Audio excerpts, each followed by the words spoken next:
How's it going, everybody? We are live, and today I have on the most charitable man alive, Jay Dyer, and the raddest of the trads, Joe. So we're gonna get going. We're gonna get talking here. It's a pleasure to be here, everyone. Whoa, what's that? When I'm elected patriarch or perhaps pope, if I convert back to trad Catholicism, this is going to be my staff, and I'm going to go around and I'm going to grant a genuine, generous indulgence to everybody who did not practice charity in the last 5 years. So yeah, so I think that's actually what brought us all together was charity and nuance. Correct. Because this is how Joe originally came across my Twitter. Was I was doing Michael Lofton impressions on Twitter. Joe stumbled across it, started retweeting it, and then I started interacting with trad cats because they all started retweeting it and finding it funny. And then I was like, I tried to imitate you a few times, but I couldn't quite get the depth of your voice. But I could kind of get, it sounds a little more like Alex Jones and J. Dyer. Yeah, I was going to say that sounds like Alex Jones. But if I pause before Transcendental argument, if I say it with the right cadence, people know who I'm imitating. I think the sniffing and snorting was enough, right? Because yeah, exactly. That pretty much got it for me. We were cracking up about that. Yeah. So I was like, when I made the video, I said this to a few of my friends. I was like, I don't think that Michael Lofton will like this, but there's a chance Jay will. I don't know if he will for sure, but if anyone's gonna like it, it would be Jay out of the two of them. So no, I've always been waiting for an impression, but not many people have done impressions of me. So I do a lot of impressions. So it's like, how come nobody one person? I mean, maybe I'm not that unique in terms of voice and whatnot, cadence, but you did good. It was enjoyable. Well, you got me going down that path because you had videos of you imitating Paul Washer. From you had Paul Washer, you imitate him, and then I thought that was like the funniest thing, and then I imitated him a few times, and I was like, okay, I'm gonna try Dyer. That's old school, dude. I can't believe you remember that. That's an old school one. Yeah. Can you read my confession to Dyer for an indulgence? Forgive me, Dyer, for I've been uncharitable, unnuanced, and not hyper qualified. Look, I want to start with repentance because I think that's important, and Michael Lofton talks a lot about repentance, so I wanted to start by repenting for all of the slanderous lies I believed about J. And he is the Roman pontiff, He is the magisterium. So I wanted to repent, get that out of the way. Well, I'm here to do my retrentance, to repent of harsh things said to Trent. So I'm not repenting, but I am retrenting, as Michael asked me to do. Yeah, man, I was really uncharitable. I was really uncharitable when you noticed that he gets a huge fat paycheck. That was not okay. Can't believe you would notice that. But I can't believe you would notice he had a job. Yeah, it's like retrenting. Does that mean we're getting you back, Jay? Or no, it was just a dumb joke because he told me to repent. He said, "Jay, dog, I need to repent about what he said to Trent, dog." Yeah, that was the main bone of contention between y'all, and then. You might have seen Jay and I had like a small spat for 3 days, and then I apologized. Well, I didn't realize that you were the guy that does. That was me. Yeah, that was the interviews with Kennedy Hall. So I was like, "Who is this?" Yeah, I was. I don't even know. I definitely should not have. I even tweeted that conflating Jay with Michael Lofton is an unforgivable insult. So, yeah. I'm not like anon on Twitter. Like I'm like semi-anonymous. Yeah, like if you that's what I do. Like it's like an IYK YK if you know you know. But like yeah, I mean I do the show with Kennedy. We're both like Kennedy and myself are both if you wanted to like bring the everybody knows who you probably are, Jay. But like I'm basically a SSPX guy, but like. I'm probably a bit more sedevacantist adjacent than Kennedy is, but only. He walks the dangerous line. He walks. I definitely like. I kind of usually describe like sedevacantist as like the pretty girl that you flirt with that you shouldn't be talking to, but you keep talking to her anyway. Like that's kind of where I'm at with that. I'm like, in the more in the feeling out process, but I mean I'm continually. I've been, a practicing Catholic for about 9 years. So I was telling Jay, like, I would like to interact with his work more and, the Orthodox apologetics. But did you convert 9 years ago? No, well, I'm like I was telling you before, I'm from New York. So basically the state religion here is nominal Catholicism. Like I'm Irish Italian. So we all basically grew up Catholic, going through Novus Ordo catechism where you don't learn a lick about the faith. So like I basically get to the point where I'm 22 years old and one of my relatives had his own big conversion process where he ends up going with the SSPX and stuff like that. And I found it all kind of strange because like it wasn't anything like the Catholicism that, I knew from growing up. It just because, agree with the doctrines or not or anything like that. One branch of the church here is actually teaching what the Roman Catholic Church teaches, while the other stuff is basically teaching feel good self-help stuff. Look, I grew up mega church. I grew up water slide baptisms. I grew up with the whole 9 yards. I grew up with Pastor Randy Balls right there. Yeah, I remember we had I remember we had like one time we had like it was called like a block party and they had like motorcycle stunts and then they would do like a little gospel presentation. That's what I grew up with. So when I got to be in my 20s, I was like, well, there's got to be more than this, like this is rough. This is a little bit rough.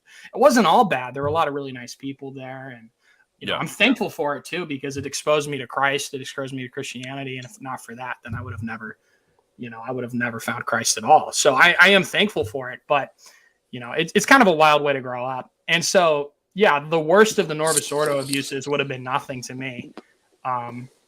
So a couple years ago, I started going to a Presbyterian church because I was like, well, this is a step up, Matthew Pearson says block party was he went to the same mega church I did growing up. So he knows what it's all about. But so I started going there. And then my first experience with the Novus Ordo was actually less high mass than my Calvinist church.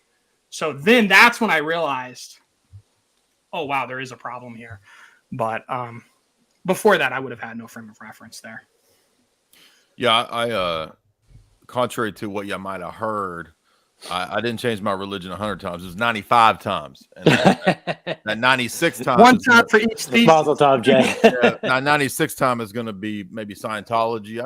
I'm shopping around trying to figure out what I'm going to do next. Dip a toe in the water, baby. It's like, well, Mormons, they have their own weird version of theosis. What the? There you go. Ayo. Check that out. Look, you go Mormon, you got like the Baptist architecture. You got some of the Freemasonic rituals. You got a little Masonic. You sprinkle a little bit of that on there. You got a little bit of that. Roman Catholic hierarchy.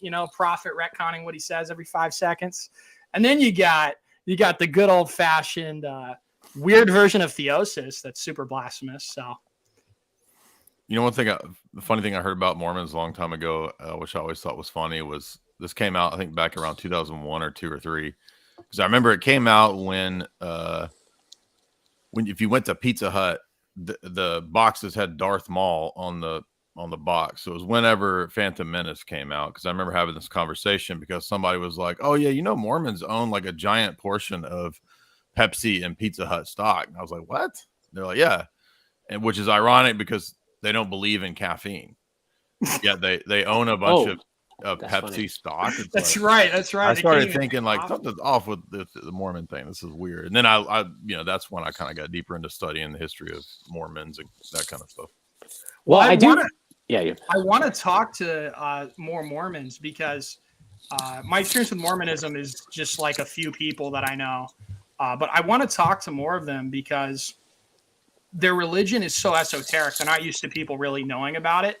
And I've spent so much time like learning about it that it's like, I can't have all that time be wasted. I got to talk to them about it because it's like, I have all this useless knowledge about like what year they reversed what and what year they did what. I'm like, okay, I know too much about Brigham Young to never talk to a Mormon about it. So definitely. I did a similar thing because I was supposed to have a debate with the famous, he's kind of internet famous. You guys heard of Justin Hart? He's pretty well known.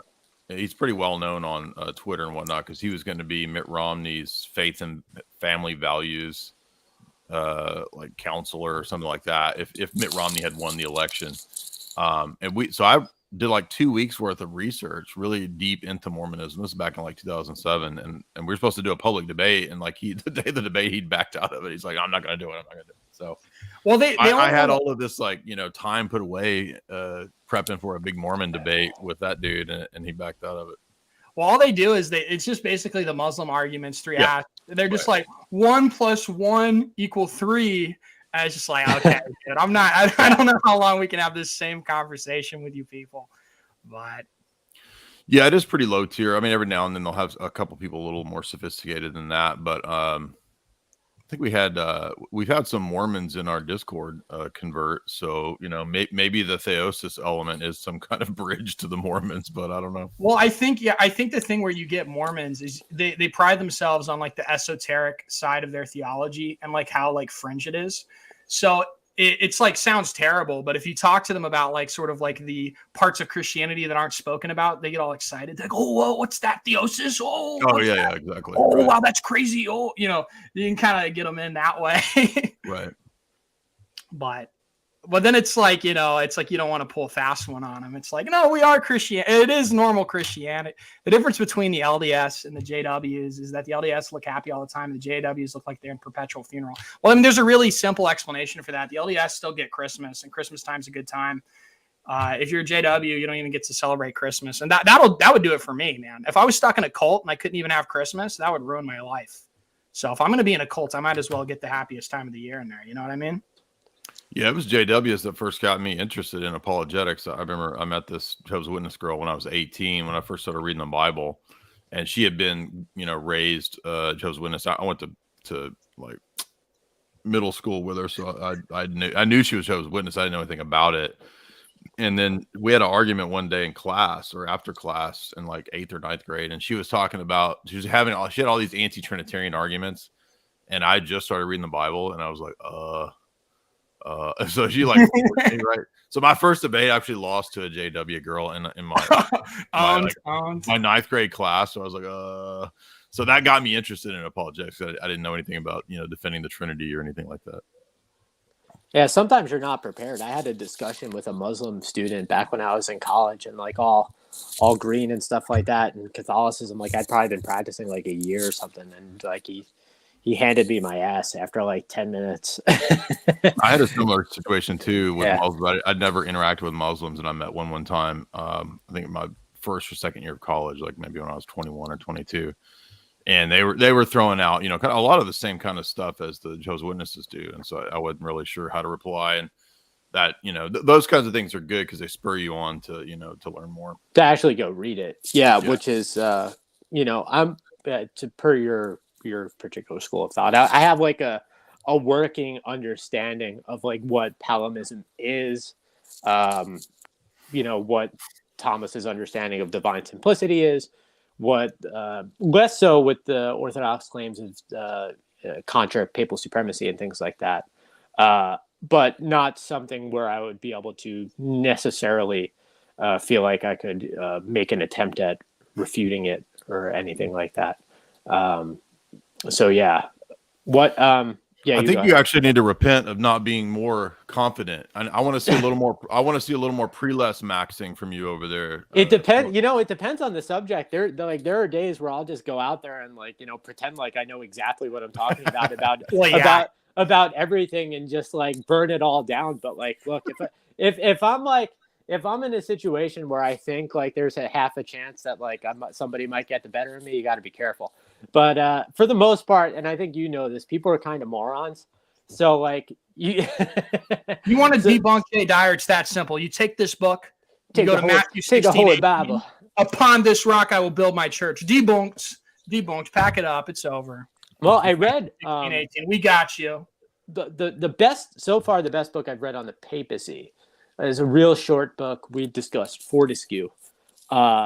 It's a short book called The Early Papacy. But if I had read that recently, I would be more. I'd probably have more near to mind than I do now. But I'd like to do a discussion on that in the future, I think.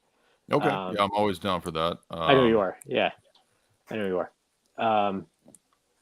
Right now, it's all been my work was just on Fatima. I'm going to be giving another talk on Fatima. Let's soon. talk Yeah, Fatima. yeah, I do want to hear. So our list was I'd like to hear because I want to touch on everything you guys want to talk about. So we talked about false unity, Fatima, geopolitics, tag. I'm down for all that. Yeah, So Fatima might be an interesting place to start because I actually saw somebody tweet. It might have been. It was Joseph Chambra who tweeted about Fatima and how basically the message of Fatima demonizes Russia. Do you agree with that? Yeah, absolutely. Yeah. Okay. I had a chapter, I think, in the second book, which tied Fatima into some film analysis. I tied it into my critique of Godfather, and I mentioned some of the Cold War films that were pushing anti-Russia Cold War stuff, which in my view, that's kind of where the Roman Catholic Church in a geopolitical way was subverted. If you look at David Wimhoff's book, Who is a Trad Catholic, Wimhoff makes that argument, which is something I talked about for a long time. And so the reason that it's in my book about Hollywood is that there was a lot of movies that came out in the Cold War that were, pushing a lot of the Roman Catholic miracles. And there's the one about Immaculate Conception, Bernadette, right? That movie came out. Yeah. And there's a bunch of these that came out. I just had a chapter on that. Anyway, but in passing, I talked about how my view of Fatima is primarily a geopolitical analysis, where ironically I share the same view that E. Michael Jones has of Medjugorje. It's just I just take that same principle and apply it to Fatima. I think it was, if you get into the history of the who actually funded, the Bolshevik Revolution, it was people out of Wall Street and London. It wasn't primarily people in Russia. So it was actually it was an ideology exported to Russia. So my critique, first of all, would be, if this was Mary speaking, I would have expected Mary to say, that London has spread her errors to the world, not Russia. It wasn't, Bolshevism, communism, not native to Russia. And then secondly, it fit perfectly for, in my view, the First World War as part of the propaganda for the First World War, which was actually planned. And if you read Quigley's book, he goes into how wars are planned decades ahead of time. And World War I wasn't just something that just sort of sprang out of nowhere. It was something, again, planned for many years, and it served the elites to have that war. So his thesis is that the Anglo-American establishment wanted to get rid of their two major rivals, the Austro-Hungarian Empire, which is a Catholic power, and Russia, which is Orthodox power. So the Anglo-American establishment being a sort of coalition of, you can guess, these three powers, they wanted to neutralize any possible opponent that could arise. And he theorizes, I think correctly, that the two world wars and the Cold War were about really getting rid of those opponents. Anyway, I'm not going to go too deep in all that unless you want to go into that, but that's my reading. No, I think it's interesting. That's my take on Fatima, is that it's just like Medjugorje. The same way E. Michael Jones argues Medjugorje was kind of Cold War era propaganda. Yeah, and Medjugorje also pushes a lot of, unlike Fatima, it pushes a lot of syncretism, ecumenism, exactly. Yeah, Medjugorje is a bit Masonic, whereas Fatima doesn't exactly have that going for it. I understand that it's not. Fatima's more medieval Catholic. It definitely fits the more medieval Dante trope of hell and things like that. I recognize that. I'm not trying to say that it's identical in message. I'm just saying that my reading of both is in a geopolitical way. The paradigm he's handling. Yeah, I get that. What's touchy to me about the Lord's, sorry, I didn't mean to interrupt you. No, the go Lord's ahead. apparition is that, as I wrote this down, but it was in 1854, that's when the Immaculate Conception became dogma. And then 4 years later, that's when the Lord's apparition came. And Mary introduces herself as, I am the Immaculate Conception. Right. And so sometimes it feels like whenever the Catholic Church is dropping a new dogma, they get Mary to go advertise it, drop a little advertisement for it, and then dip out. And it seems like that's happened quite a few times. There's a few other examples. But as far as Fatima goes, the message is anti-communist. And I think that's part of why the hierarchy liked it. John Paul II was huge on anti-communism, and I think they even tried to take him out one time. Didn't they try to assassinate him one time? I don't, as as a trad, right? I don't like the term because I really just regard myself as Catholic. Right. But you know, I believe what's in Denziger more than most Catholics do. You know, so it's unfortunate that I have to have the qualifier. But anyway, like as a trad, I don't find John Paul II all that anti-communist. I'm not impressed by his work against communism. I kind of use the analogy with him. You have all these people saying, well, John Paul II and Ronald Reagan are the ones who are responsible for ridding the West of communism. And I use the analogy of that you see in the gospel with our Lord and the casting out of the demons into the pigs. I'm like John Paul II and Reagan didn't get rid of Marxism and communism. Marxism moved.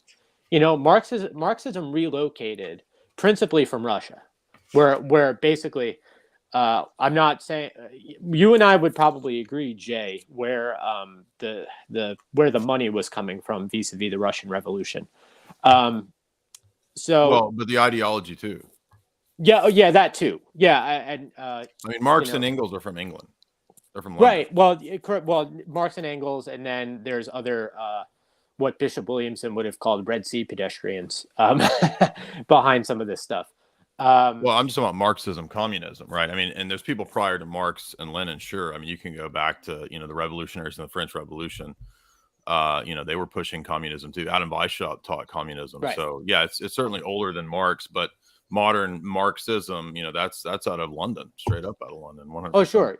Yeah, so far be it from Marxism just being a merely Russian phenomenon. I wouldn't say that at all. I would also say that, I mean, beside from the funding, a lot of the ideology. I mean, I'll just go out on a limb and say that a lot of this came from Jewish sources, right? We know that. I mean, that's as good as fact now. So when John Paul II and Reagan did what they did to, eliminate, eliminate the power of the institutional power of communism via the Soviet Union and the destruction of the Soviet Union. All of that moved, and Solzhenitsyn saw this. All of that moved from Russia to the West, writ large. Yeah, I agree with that. So when Our Lady talks about Russia spreading its errors, I think you kind of have Russia as one of the principal political vehicles for it, but I wouldn't say necessarily that they're the philosophical root of communism. And I don't necessarily, I haven't parsed this out completely. It's just something that I've been thinking about. But again, go ahead. Go ahead. I don't mean to interrupt. Go ahead. No, by all means, I would. You go first. Yeah.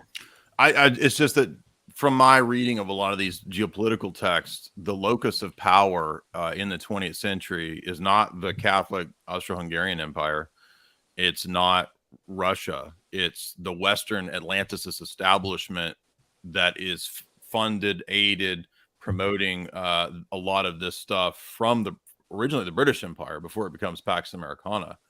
And so the British Empire for me is a big piece of this puzzle, because that's who, in my view, didn't just gain power eventually back over their colony America in the 1940s through the security state, but that they also had gained a lot of influence and power in terms of the papacy as well. So in my view, this is a Western operation that eventually sort of encompasses the Vatican. And I'm not trying to be contrarian or anything, just for the sake of being contrarian. I mean, I used to have the same sort of I used to have the trad view that the Vatican sort of infiltrated by the Masons and revolutionaries, and it was this eternal battle between the papacy and the Reds and the communists. And it's a lot more, in my view, it's a lot more complicated and nuanced than that. Now, I don't see the papacy actually as a bastion of tradition against liberalism. I see it actually as an innovative liberal institution. I see it as something that actually evolved out of European humanism. And that's why if you go back to, the way Hoffman critiques the Renaissance, in my view, that the papacy is an evolution out of Renaissance humanism. That's ironically something that Michael Hoffman, as a sort of trad Catholic SSPX kind of guy, shares with the analysis of even Orthodox saints like St. Justin Popovich, who has this analysis of the papacy. It's an evolution out of Renaissance humanism, which, yes, it has these periods where it kind of swings between, in the Renaissance, being very liberal and promoting a lot of revolutionary ideas, Hermeticism, magic, all of these promoted by the Renaissance papacy, even the printing of various editions of the Talmud by the Renaissance papacy. And then we swing back in the direction of, ultramontanism and this kind of stuff at the time of Vatican I, which also, by the way, has a lot of political motivations involved in that too. So I understand that that a lot of the traditional Catholic mindset is that the 20th century is this sort of battle, late 1800s and early 1900s is this battle between the forces of conservatism and the papacy versus revolution, Alta Vendita. I mean, I've read all of the Masonic, anti-Masonic encyclicals. I've read all of Leo XIII's encyclical. So I understand the stance. I just think that from the Orthodox perspective, we have a different reading of, the last 1,000 years of Europe.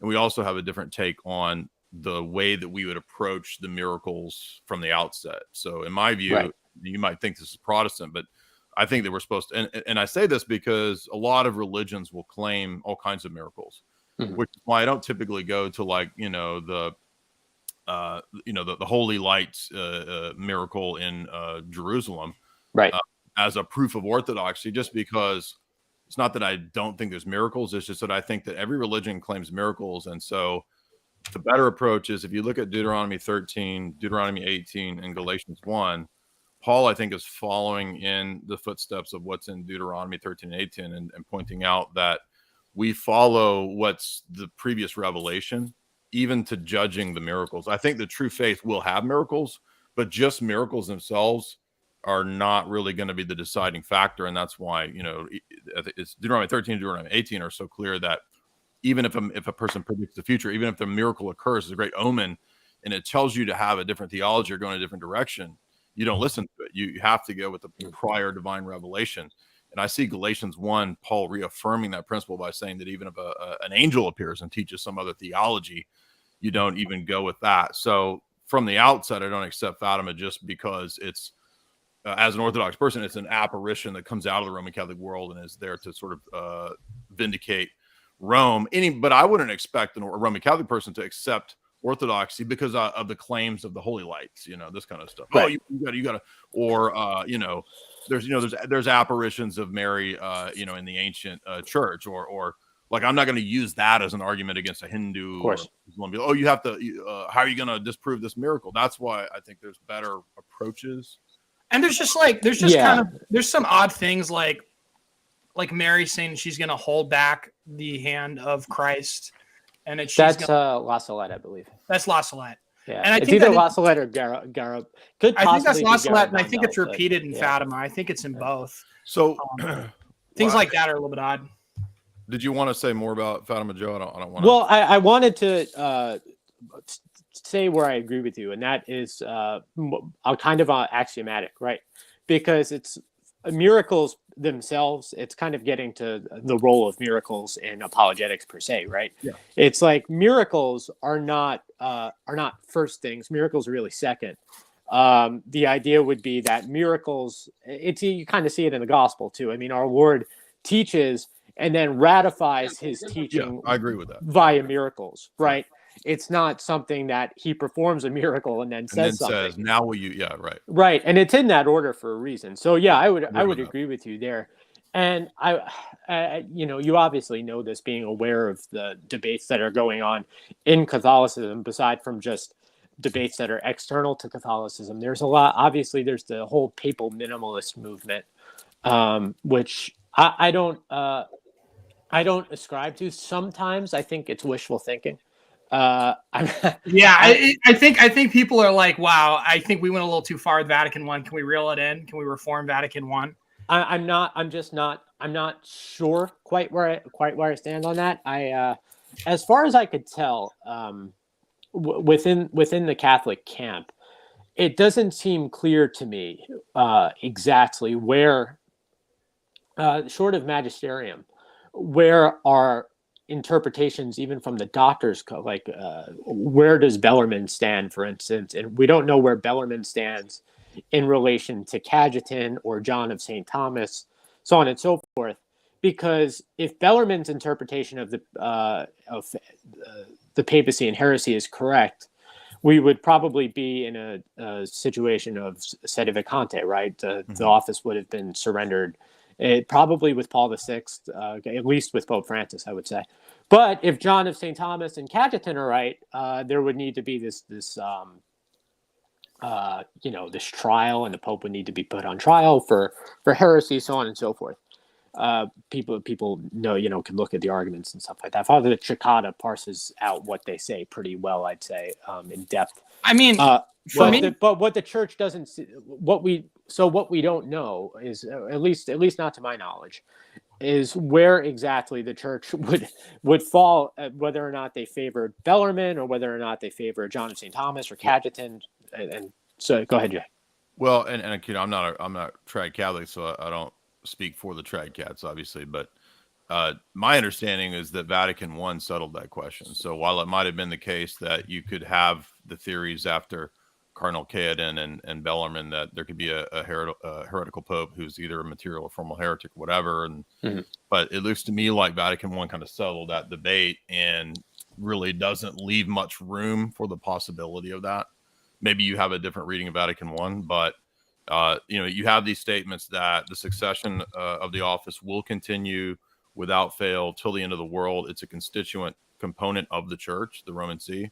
So I just don't see how that what's considered in Catholic theology constituent element of the church could somehow not be there for extended amounts of time. I'm very aware of interregnums, understand that, but right. I mean, Vatican I, the fathers of Vatican I were also aware of interregnums, and it doesn't look to me like they understood any interregnum of even a few years in any way sort of canceling out the succession of the living successors until the return of Christ, which is said at least twice in Vatican I that there will be living successors until the return.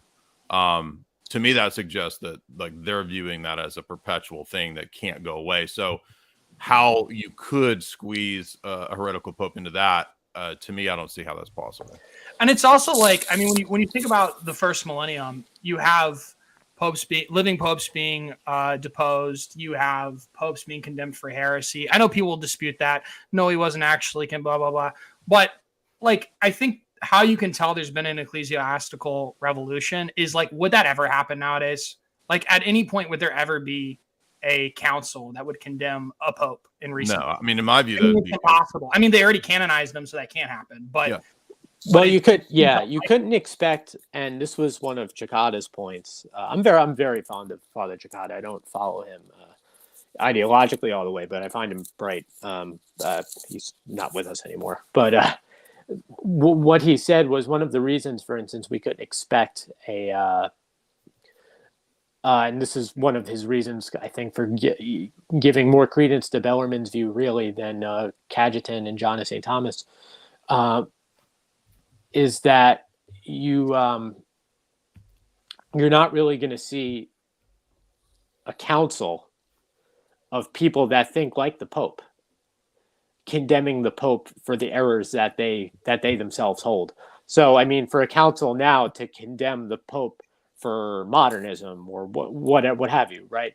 Whatever Pope Francis is saying these days that is awry, which is the list could go on and on.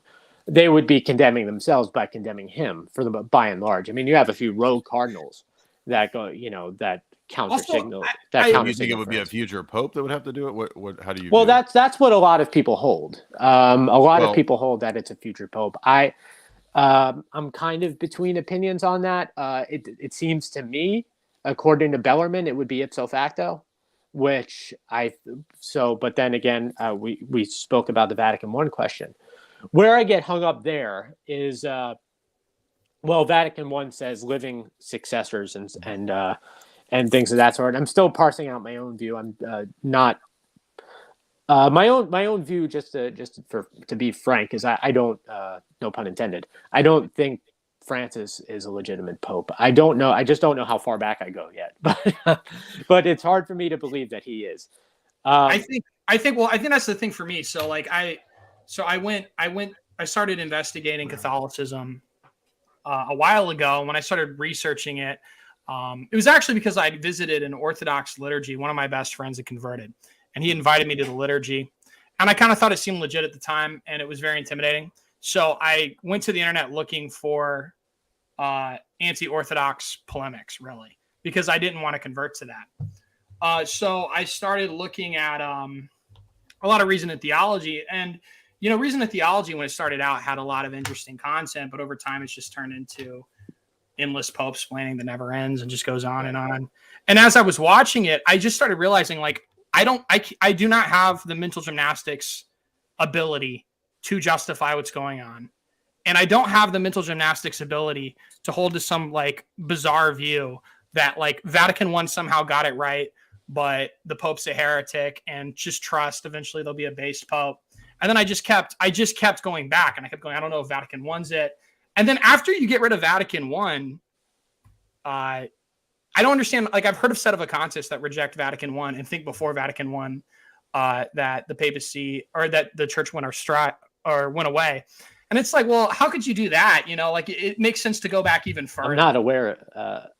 That would have to. No, they're super minority. That would be old Catholics, right? They're old Catholics. Yeah, that would be a real. Well, the Rome wouldn't regard old Catholics as. I mean, even the sedevacantists are in a kind of unusual. They're in an unusual circumstance, but I don't even. I mean, obviously, the current popes haven't really said anything about the sedevacantists, but they'd be in a categorically different position than the sedevacantists we're referring to, because I mean, you could hand the sedevacantists here a copy of every jot and tittle of Roman dogma and doctrine, and they'd agree with it, but the old Catholics would not, so it does put them in an odd position. Yeah, I'm sorry. Well, I would recommend a document from Pius IX, because it's called Etsi Multa. Have you read that? I have not. No.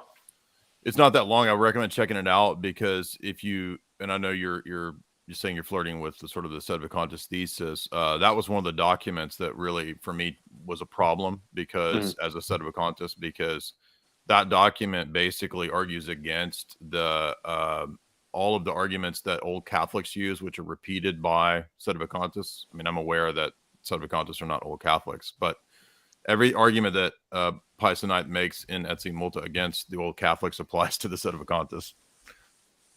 I'd be happy to read it. Yeah, I'm not, as far as Pius IX go, I've really only read the Syllabus of Errors, but yeah, I'd be happy to check that out. Well, I think you'll notice the pattern that I'm pointing out here. Yeah, I'm sure I'll be able to. One of the things about what was funny is about Interregnum in particular. Thank you. Was that Vatican I, indicates living successors and stuff like that. And I don't necessarily want to get too hung up on it, but one of the things I noticed was I was actually listening to some traditional Catholics, so what we'd call, if you're in the trad world, there's the R&R camp, which is recognize and resist. Recognize the Pope, but resist where he goes wrong, and the sedevacantist camp. And one of the arguments that the R&Rs, which I guess would be somewhat similar to the arguments that the Orthodoxy would give against this position, is that there couldn't be this extended vacant seat, right? Even against our my R&R brothers, I was like, well, logically, it seems to me that if the church, and like obviously we're using as a Roman Catholic, like I'm using the church as as one of the three standards that we use for judgment: church, scripture, tradition, magisterium. If the church hasn't said indicated how long a magisterium could be, I don't see how it could theoretically not last for a significant amount of time. So if it could last a day, eternally speaking, what's so different about a day or a week than a year or 10 years? Like, why doesn't the limit become arbitrary? Yeah, I'm familiar with that reply, and there's three things I would say in response to that. The first would be that we have not just Vatican I, but also in canon law, first, the principle that whoever the Roman congregations elect as the Pope, and that then is received by the rest of the world, you have to receive that. So canon law is pretty clear. I had a debate with a set of probationists a couple of years ago who was making this point. we both went pretty deep into he didn't go very deep in the canon law, but the old code of canon law is pretty clear that if the Roman College selects the Pope, you have to accept that. You don't have the authority, the right to question that election. Secondly, I would say that the notion that there could be a heretical Pope who then ipso facto loses his office, as Bellarmine argued, would not just be a problem in terms of the unity of the church and the church losing one of its constituent elements in terms of visible focal unity in Rome, in the see in Rome. It would also indicate a loss of the church's indefectibility, because Vatican I doesn't just argue that it's about the infallible teaching office. It's also that the Roman See can never defect from the faith. So again, although you might have had this argument with Bellarmine, by the time of Vatican I and other important encyclicals like Satis Cognitum, it's really not possible for the Roman See to defect. And the Roman See is not, according to Catholic theology and dogmatics, is not just the papacy, it's also the Roman congregations underneath the papacy. And that's why Vatican I specifies that you have to follow not just the ordinary magisterium, not just the extraordinary magisterium, you also have to follow the disciplinary decisions of the Roman See. So, and I'm aware that if you're an SSPX person, you're going to say that, the excommunication of Lefebvre and this kind of stuff was done illicitly. I'm aware of all that, but Vatican I is still saying that you have to follow the Roman congregation's decisions. So in other words, the idea that I could not just, if it's wrong to, if I could reject if it's wrong to reject the juridical decisions of the Roman See, then there's no way that it's okay to reject the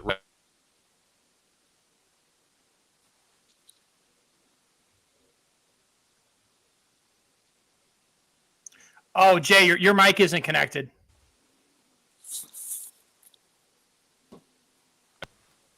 Can you hear me? Yeah, I got you. Yeah. Very good. Yep. Was that all gone or just a little bit? I'd just say like- like 30 seconds worth? Yeah, not long. Oh, I was saying that I think that, so the idea that a fortiori, if I can't reject the Roman congregations in terms of their judiciary decisions, the Holy Office, which is what Vatican I says, I can point you to Denzinger where it says that. Mm-hmm. Then by extension, there's no way that I can reject the Roman College's election of the visible head of the church. It's not feasible that people in the church can reject that person, given the promise to the Petrine See, not just of the teaching office, but also of the indefectibility of the Roman See. The Roman See is all those congregations, etc., the Holy Office underneath the Roman See as well. That's all part of the Roman See, according to your canon law. So what that means is that the idea of a vacancy for 65, 70 years isn't just a problem in terms of visible focal unity. It would mean that there was a significant defection in the Roman church such that it could not even be resolved for 70 plus almost 70 years. And if the Roman cardinals are now also part and parcel of that apostasy, then by extension, they've also removed themselves from the church, and they also would not be able to elect a pope, because as you pointed out a few minutes ago, they would also be subject to the same modernist errors and heresies as the pope who's ipso facto excommunicated himself. So in other words, the Roman See is no longer the focal point of visible unity of the church, which Vatican I very clearly says that it is. And so now it's lost its not just constituent element of the occupant of the See, but also the ability to elect a new person to the See, given that the Roman cardinalate has also apostatized, and also that the church underwent such a radical change that from 1960 it was one visible unity and one visible church, to 1970 now it's not that church anymore. So in other words, it's lost essential components, and to me that is just on its face devastating to the what the papacy is supposed to be, not just Vatican I, but also in Satis Cognitum. And I think what you have to do is you have to just, I think in order to be consistent, you kind of have to go, even though I like trads better than Novus Ordo people, I feel like you kind of have to go like the ultra normie route and just say that there is no heresy and just ride out that way. Because in order to make it work, you can't think that the Pope's a heretic. I don't think. Yeah, I mean, we're not necessarily, it gets murky. I mean, we'd have to unpack Vatican II then. Yeah, we don't have to get into that. Well, let me ask you this way, Joe. Do you think that, so you said in your view, it doesn't seem like Francis is Orthodox, and I agree. I think on I the face of understand it, we he's agree not on Orthodox. that, right? I don't. It would be hard for me to affirm his Catholicism for very particular reasons. I do think I'm sorry. Yeah. So the question is, and I agree, is how would you defend at that point the notion that the Roman See cannot defect from the faith? Because isn't the Roman See bound up with the living successor? Yeah, I mean, in theory, yeah. So how would I defend it? The future of the church, and I end up being, I guess, where a lot of sedevacantists are, or where a lot of even R&R folks are, is somewhat having to wait. I don't exactly know what the future holds. Could it be? I do find you debated a sede privationist, you said, so somebody who would hold the Cassim thesis, Bishop de Laurier's thesis.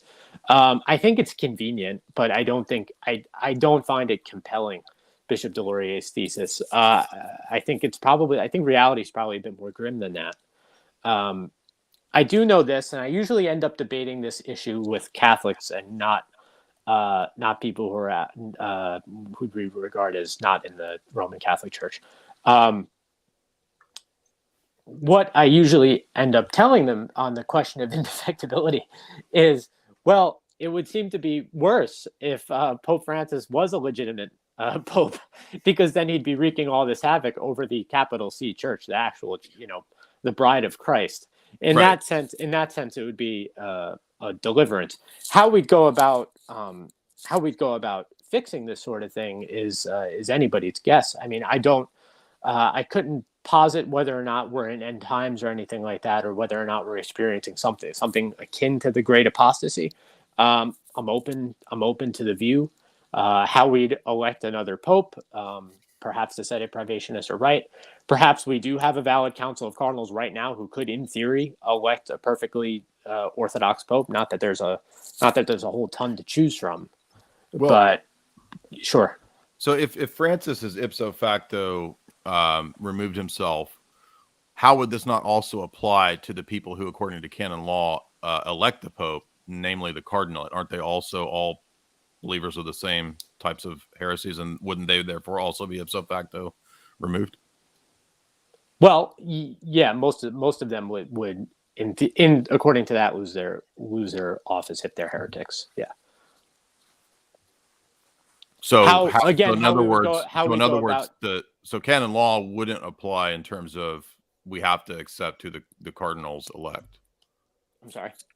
So in other words, canon law would no longer apply, given that it classically says that we have to accept the pope that the cardinals elect, because they're not. How are they going to, if they're outside the church like Francis? How can they elect the pope? Well, I mean, on that view, those particular men wouldn't be cardinals or something of that sort. So you're saying that it would how I could parse this out? I'm sorry. Like a reformation within the church where you get like a new base cardinals or something like that, right? Something like that would be we would need. Well, but if Francis is outside the church, who would appoint the new cardinals? The base ones. We would need. You would in theory need a new pope. I mean, correct. So that but the cardinals are also party to the same heresy, right? So we would have to have a pope that only the Orthodox, in the trad sense, cardinals elected, right? You would need legit, given the sedevacantist framework, or given Bellarmine's correct. I haven't come down on the side there. I'm not certain, but given Bellarmine's correct, you would in theory need a pope to appoint cardinals. There's the idea. There's the idea. I mean, do you see the? No, I understand. I understand where you're going with it. There's the idea that the clergy of Rome, Father Tricatus defended this thesis, could be the ones to elect a pope were there no cardinals to choose a pope. That's his thesis. Some people have done that, right? The conclavists, right? That wouldn't be the clergy of Rome. Well, but I mean, their thesis is similar. And their argument is just one step That further. would be Their argument is one step the further. clergy of Kansas. But if the clergy of Kansas are holding the traditional faith, then don't they count? And where are the Roman? No, clergy I mean who are the Roman clergy that are not the cardinals that hold the traditional faith? I guess they would be the clergy of that particular diocese. I haven't but parsed where is out. that in canon law? I mean, canon law doesn't say that though. I haven't parsed out this thesis deep enough to substantiate it, but yeah. But I'm just saying that if the ipso facto excommunication would also apply to them as well, and that's the conclavist argument. I'm not a conclavist. I think they're silly, but no, I'm not a. Their argument is that obviously. the same ipso facto that affects the Pope affects the cardinals, and then also affects the rest of the clergy in Rome. Given, the power to hold office, if Bellarmine's correct, which I haven't parsed out for myself yet. Well, that's the only people who could conceivably elect a pope is somebody in office. But this would also. Well, it wouldn't be lay people electing a pope. Right. So it would be priests. I mean, but the thing is that now we're no longer following canon law, which says that it's the cardinals that elect the pope. Well, so that to change the canon law would require presumably the papacy to change the canon law. Well, canon, I don't want to get into a debate about canon law because I'm not a canonist. I haven't studied it well enough to. I'm not trying to argue about canon law per se. Just that. No. I don't think it's controversial that the Roman, the Roman cardinals, the Roman college elects the Pope. No, I mean under ordinary circumstances, yes, right. We would just grant that these aren't ordinary circumstances. So I wanted to respond to a comment that said, I can't believe Mario is disgusted by the Orthodox liturgy. I didn't want to give off that vibe. It was really a culture shock. It was like I had never seen anything like that before. I'm coming from mega church land. I saw it overwhelm me. I bet that was well. There were smells and bells. What the? Images everywhere. I was like, what's going on? It was just a culture shock. That's all it was. But it grew on me, obviously, or we wouldn't be where we are now. But it definitely at the time was intimidating. So. Yeah, I hear a lot of this about how people go to traditional liturgies and they're not exactly prepared for it. Yeah, I mean, I think it does have a lot to do with just like background. Like if you're if you're a high church Protestant and you go to a traditional Latin mass or a divine liturgy, it's less of a shock than if you're like the most non-denom of the non-denom, mega church, motorcycle sermons, people falling out of the sky with parachutes. It's a totally different world. So I didn't mean to derail the conversation there. I just wanted to respond to that. No, I don't want to make anybody mad. I'm not trying to be a oh no, there's no. I just thought we were having a good sort of back and forth. You don't have to worry about. This is one thing. This is not a reason in theology situation where you have to worry about me getting mad at you or anything like that. I find you impressive and to be a good man. I don't, I don't think we're on our charity tip right now. We're on some Charitable. We're on our charity vibe. We're on some nuance vibes. Jay, you saw my song, right? You saw the song I made, the nuance theme song. I did. That was some amazing. I played it for my wife. She was impressed with the piano. And Did she cry? We both got a little verklempt over here. We both got a little teared up. So yes. Well, I cried while making it, so I just wanted to, I wanted to share the tears. Get us all in our feels. That's why I make ballads. That's why I make power ballads, because I'm a musical guy. I don't even think I heard this one. I'm Whitney Houston in flesh. I'm the white male Whitney Houston. You know what I mean? So I'll be your bodyguard. I'll be your Kevin Costner to your Whitney Houston. Yeah. I'm just joking. This guy cried too. It's so real. It's so real. He commented earlier that he listens to it while he works out. So we're helping people get gains over here. So yeah. Absolutely. What's our next topic, or do you want to keep going? I'm down for whatever. Yeah. All right, what are you guys feeling? We could talk. Let's talk false unity. That was one of the things we were talking about and I think that this is something that I've really found frustrating is generally, right? Like ecumenism's heresy, right? But the idea of having dialogues with other Christians is not something that is always ecumenism. It's not always bad. It's good. Right. But the issue is generally the people that have all of these conversations are the liberals.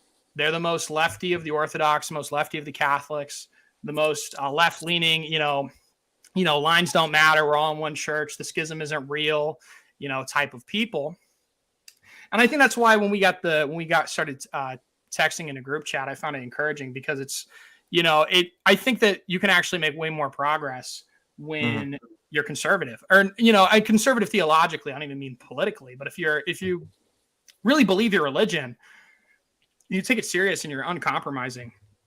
There's a lot more progress that can be made in conversations between traditional Catholics and Orthodox people than when we get lefty docs and left Caths talking.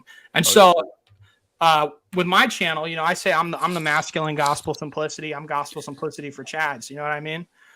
So I want to have people on here. What is Christian Mario exactly? Is he a Protestant? Yeah. See, that's the whole thing. I've been on a journey trying to figure it out. And people would say, well, it's not the greatest idea to, do that publicly. Well, my Twitter kept blowing up. So here we are. And I'm having a good time with it. If a spiritual father comes to me and says, dude, you're in pre-less and you need to knock it off, then this channel will disappear, dude. I'll get right off. Well, until that time, pre-less max. Until that time, we're pre-less max. Until that time, we're having a good time. And, I enjoy talking to different people. This is a pre-less maxing triad, baby. Yeah, I think you're right about that. I think you're right about it's just, isn't that just a much more honest approach to be like, well, clearly we have different theological traditions, right? I mean, this has been a actual real division in the church for 1,000 years. Wouldn't it just be more honest to recognize that as it? Yeah. I mean, pretending that there's not. I mean, it's just weird. It's like it seems like this. It's just not honest, and it's much more harmful. Fruitful. Yeah, it's harmful when you're lying. And I think that's the thing too, is like with some of these guys, right? Like, I don't honestly think that a lot of these ecumenist types really believe that people outside the church are going to heaven. I really think that they know that they're going to hell and they don't care because they'd rather just make people feel good. And so I don't think it has anything giving them a lot of credit. I don't think it has anything to do with kindness, if they've even thought that hard. But I don't think it has to do with like, oh, I want to be charitable. I want to be nuanced. It's just posturing. And I think that's what's so disingenuous about false unity and having.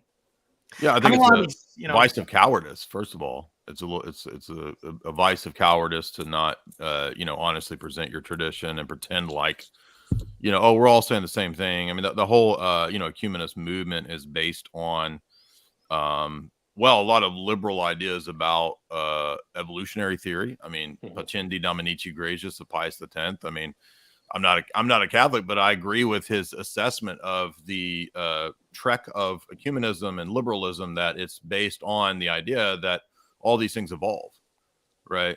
Truth evolves, doctrines evolve, the Bible evolves, because everything evolves. He critiques that, and that's also in Lamentabili. It's also in the Syllabus of Errors, this idea that everything changes and evolves. So we can agree as trads with those papal documents. We as Orthodox could agree with that principle in those papal documents, that now it's pretty obvious that truth, doctrine, dogma doesn't evolve in that sense, doesn't evolve like the ecumenists think of changing.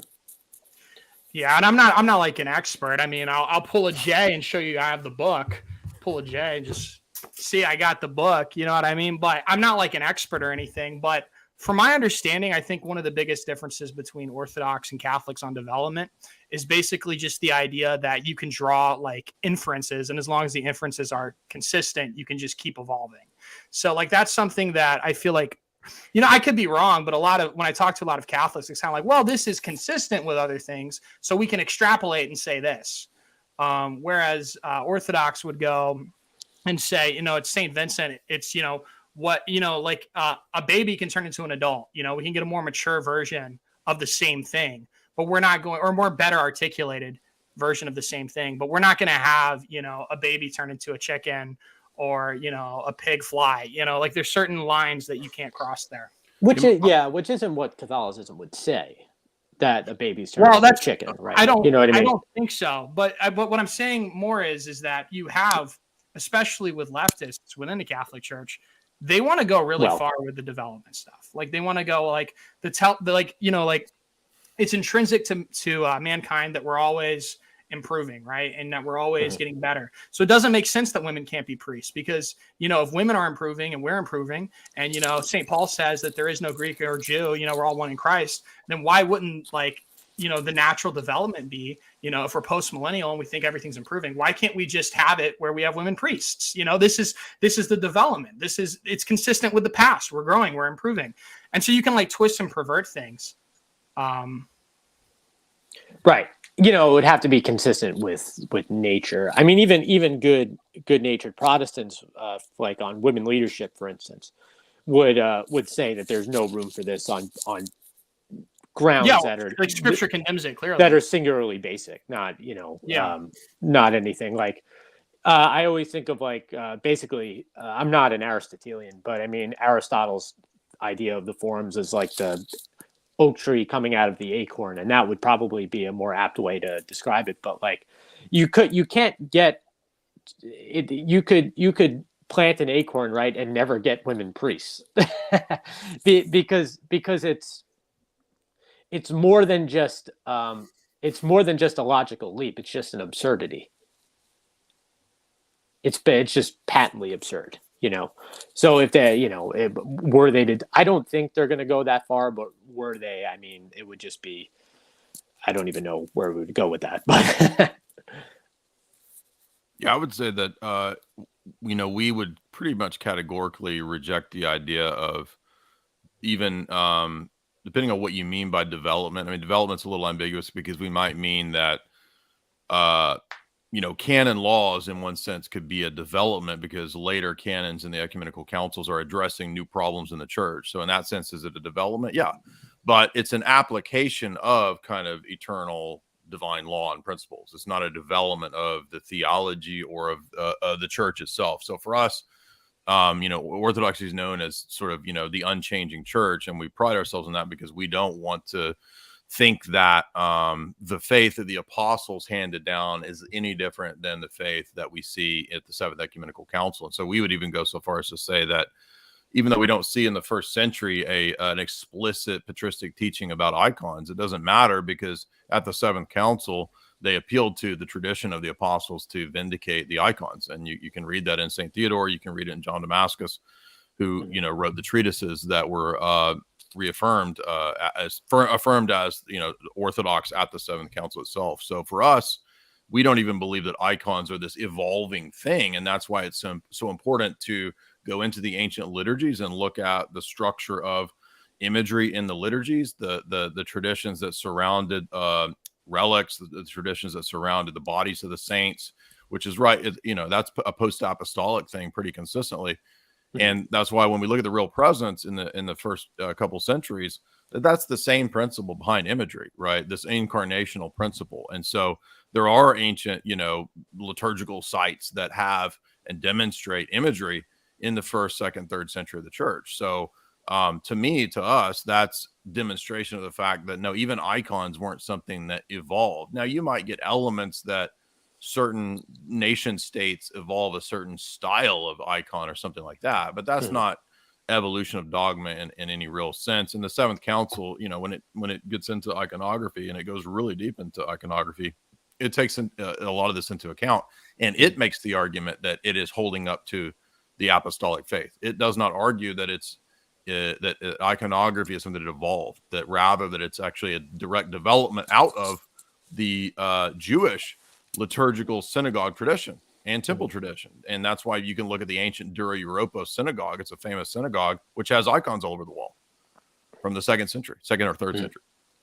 And so, yeah, well, I mean, like you have like with the Assyrian Church of the East, right? Like they obviously don't have like a rich iconography tradition, but they still have categories for it, and they still venerate icons, even though we actually argue that the Coptics and the Assyrian Church of the East, they actually lose a lot of that iconographic tradition precisely because they didn't stick with the Orthodox tradition, and they didn't make it to the Seventh Council, so to speak, which would have solidified for them not just icons, but if you get into the theology of the Seventh Council, the argumentation of the Seventh Council, it bases its argumentation in part on Christology and the energies doctrine.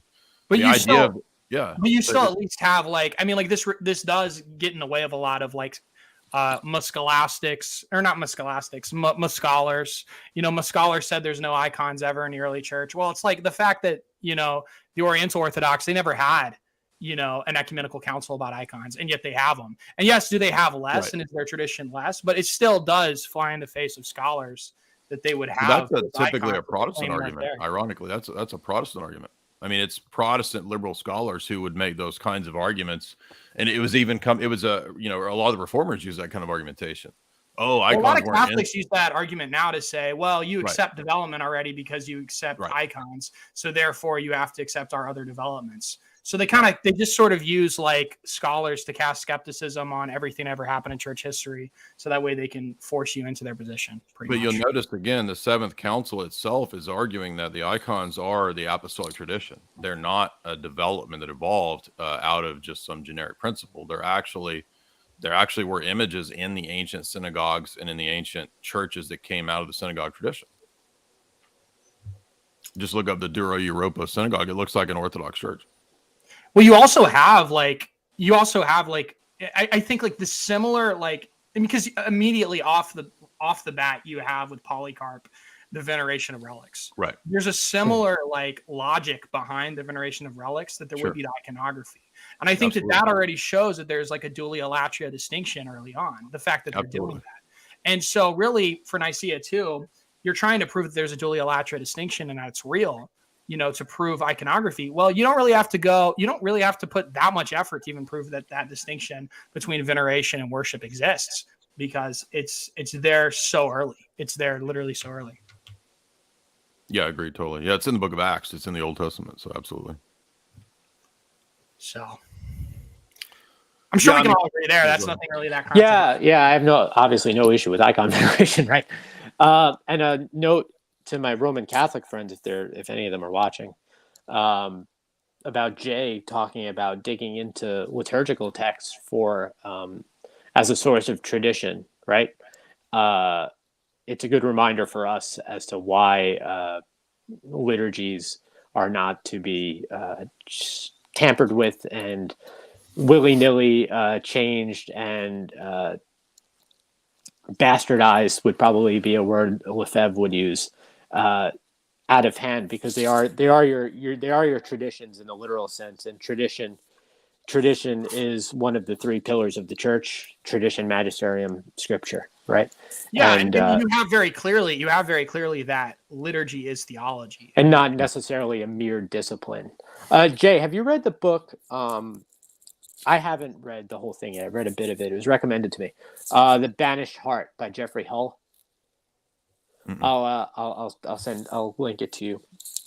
The whole thesis is that basically, and I'm sure the author's a Catholic, but I'm sure you basically agree with the thesis, is one of the reasons that the main driver of the crisis in the West here in the Roman Catholic Church is that the church quite literally banished its heart.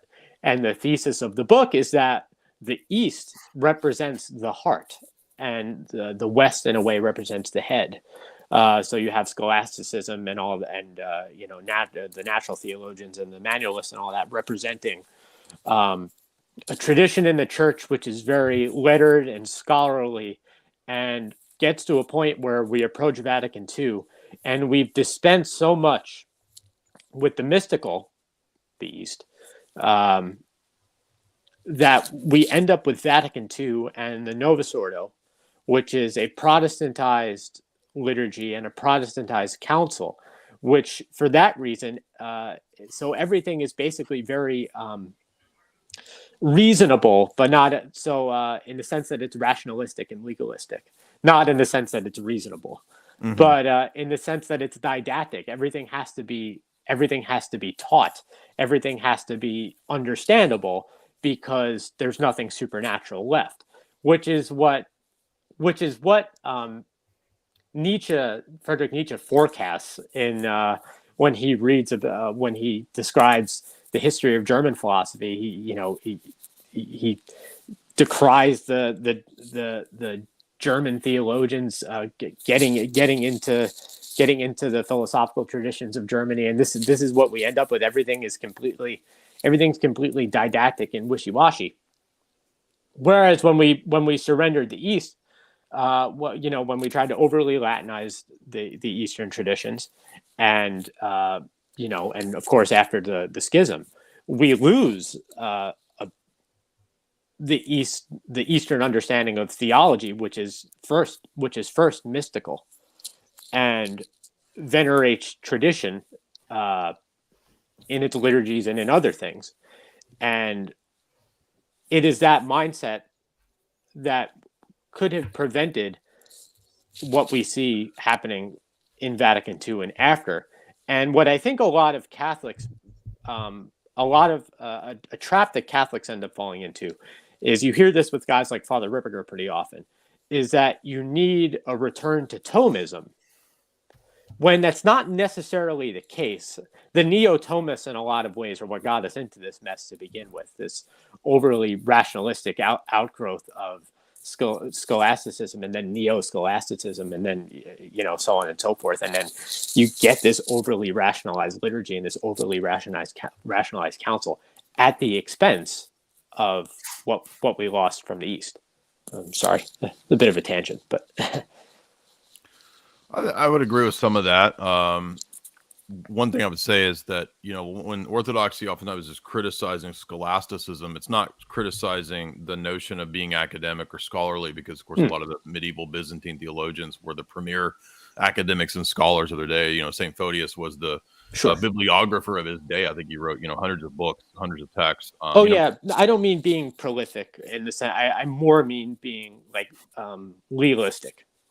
I would. Yeah, the spirit of over rationalization, in a sense, of Western Latin scholasticism, in my view, did lead to an overly legalistic attitude that affected everything, not just canon law, but even the liturgy. I think you see that I think you see that in like quo primum in documents that list all the ways in which you can basically invalidate the mass if you cough or somebody sneeze or something like that. But I mean, in my view, that the East would see that as very over the top, or even the idea that the epiclesis is not a central part of the consecration.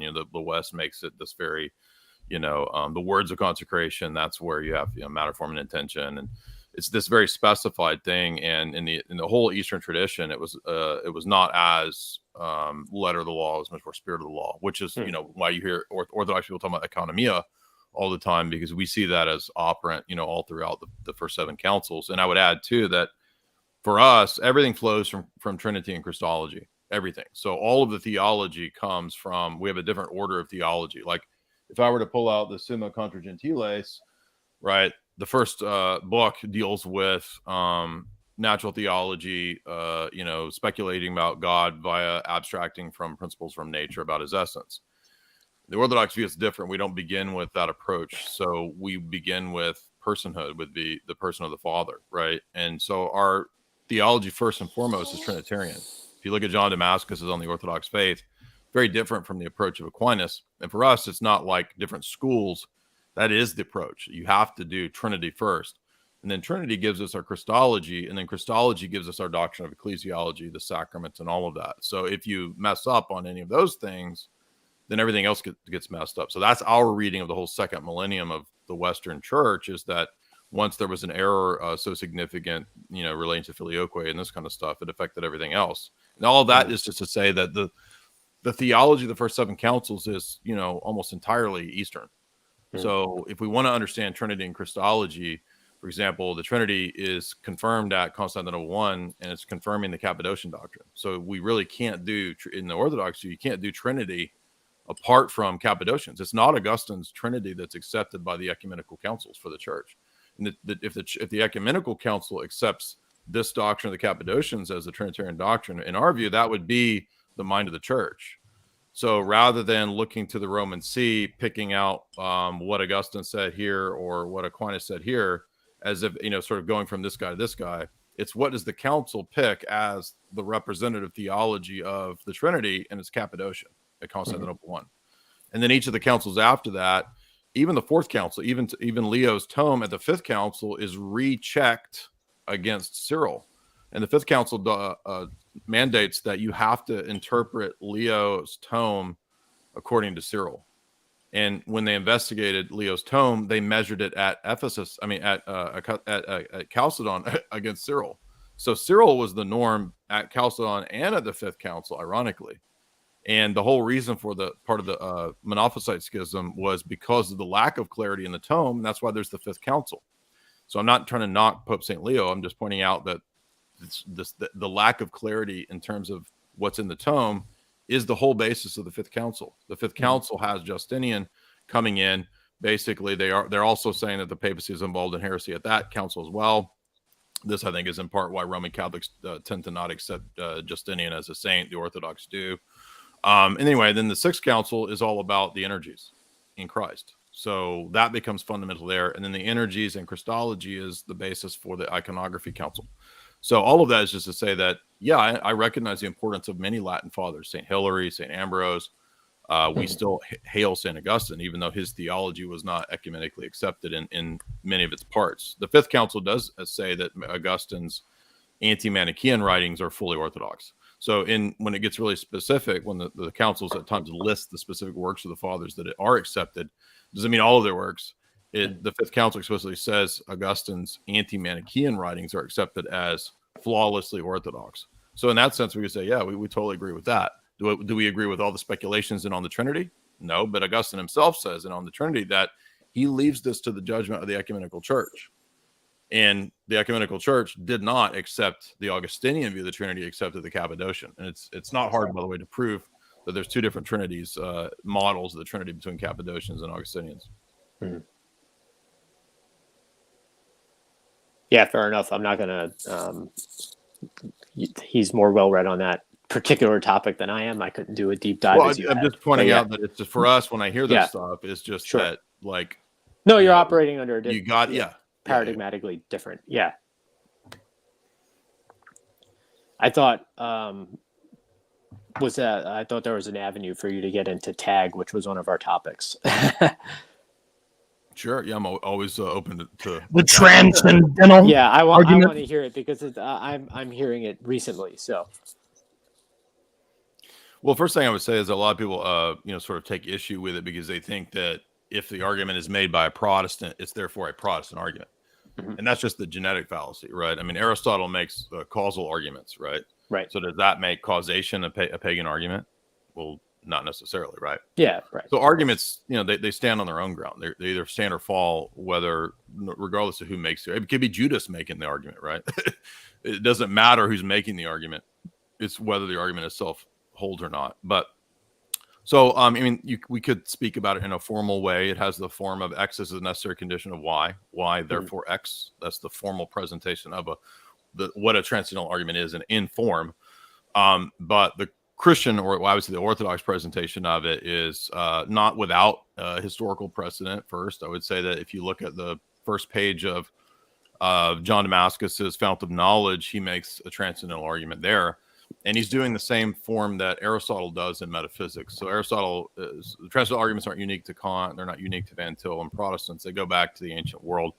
You can find this form in Aristotle, in my view, in the metaphysics, where he argues against the sophists, and he says, if you disagree with the laws of logic, then you would be self-refuting yourself. You would be refuting yourself because the use of logic presupposes logic. This is retorsion, right? So this is something that's present in Aristotle. That's similar to a transcendental argument. John Damascus, at the first page of Fount of Knowledge, does that exact same thing. He just borrows that argument from Aristotle and he says, if someone were to say, well, I reject the notion of philosophy and logic at all, and he says, what I would say to them is that you are assuming the thing that you are rejecting, and so therefore you're refuting yourself. That's a basic presentation of a transcendental argument. And certainly the tag argument, as people nowadays present it, it's not explicit in the church fathers because people weren't typically grappling with the same types of atheistic challenges that most of the time we deal with in the modern world.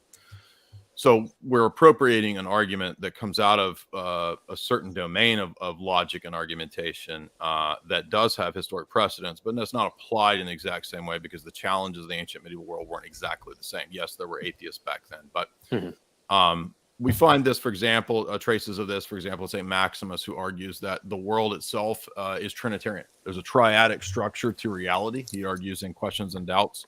And so perhaps we might find images or traces of the Trinity in this world, which could point us to the Trinity.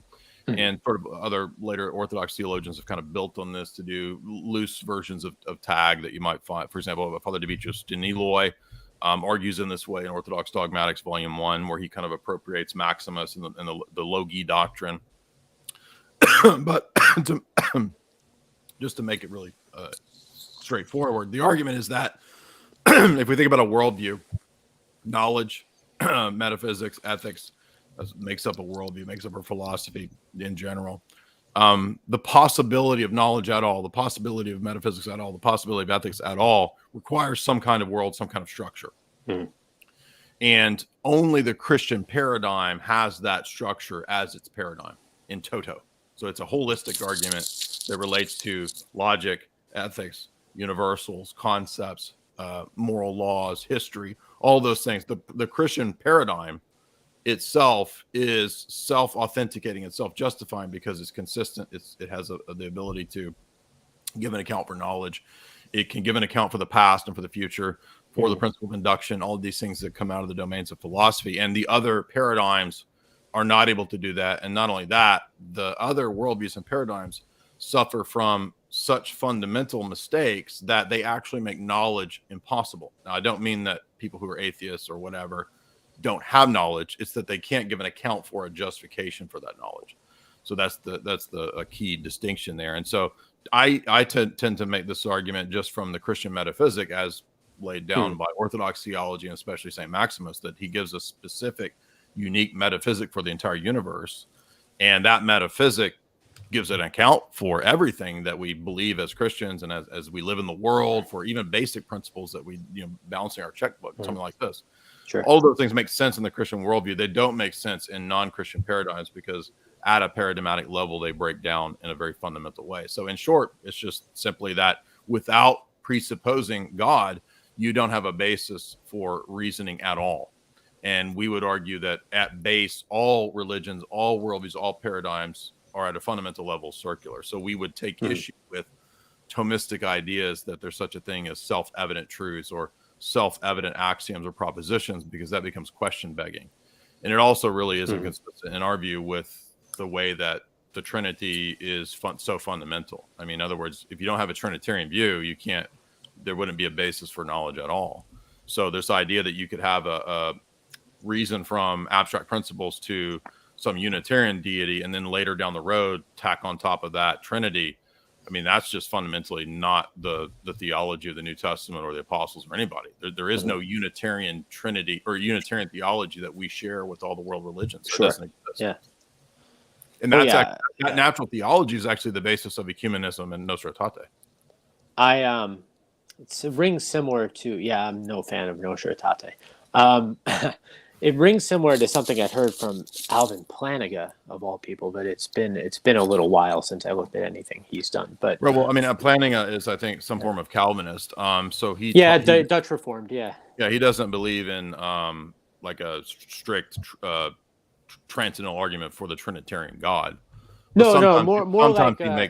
Sometimes he makes arguments that are sort of adjacent to that. Something like it was like something similar in a refutation he gave against people that want to use evolution against God, because if you're relying on for instance, a random series of events, that random and chaotic series of events isn't self-justifying, so on and so forth. Mm-hmm. Sure.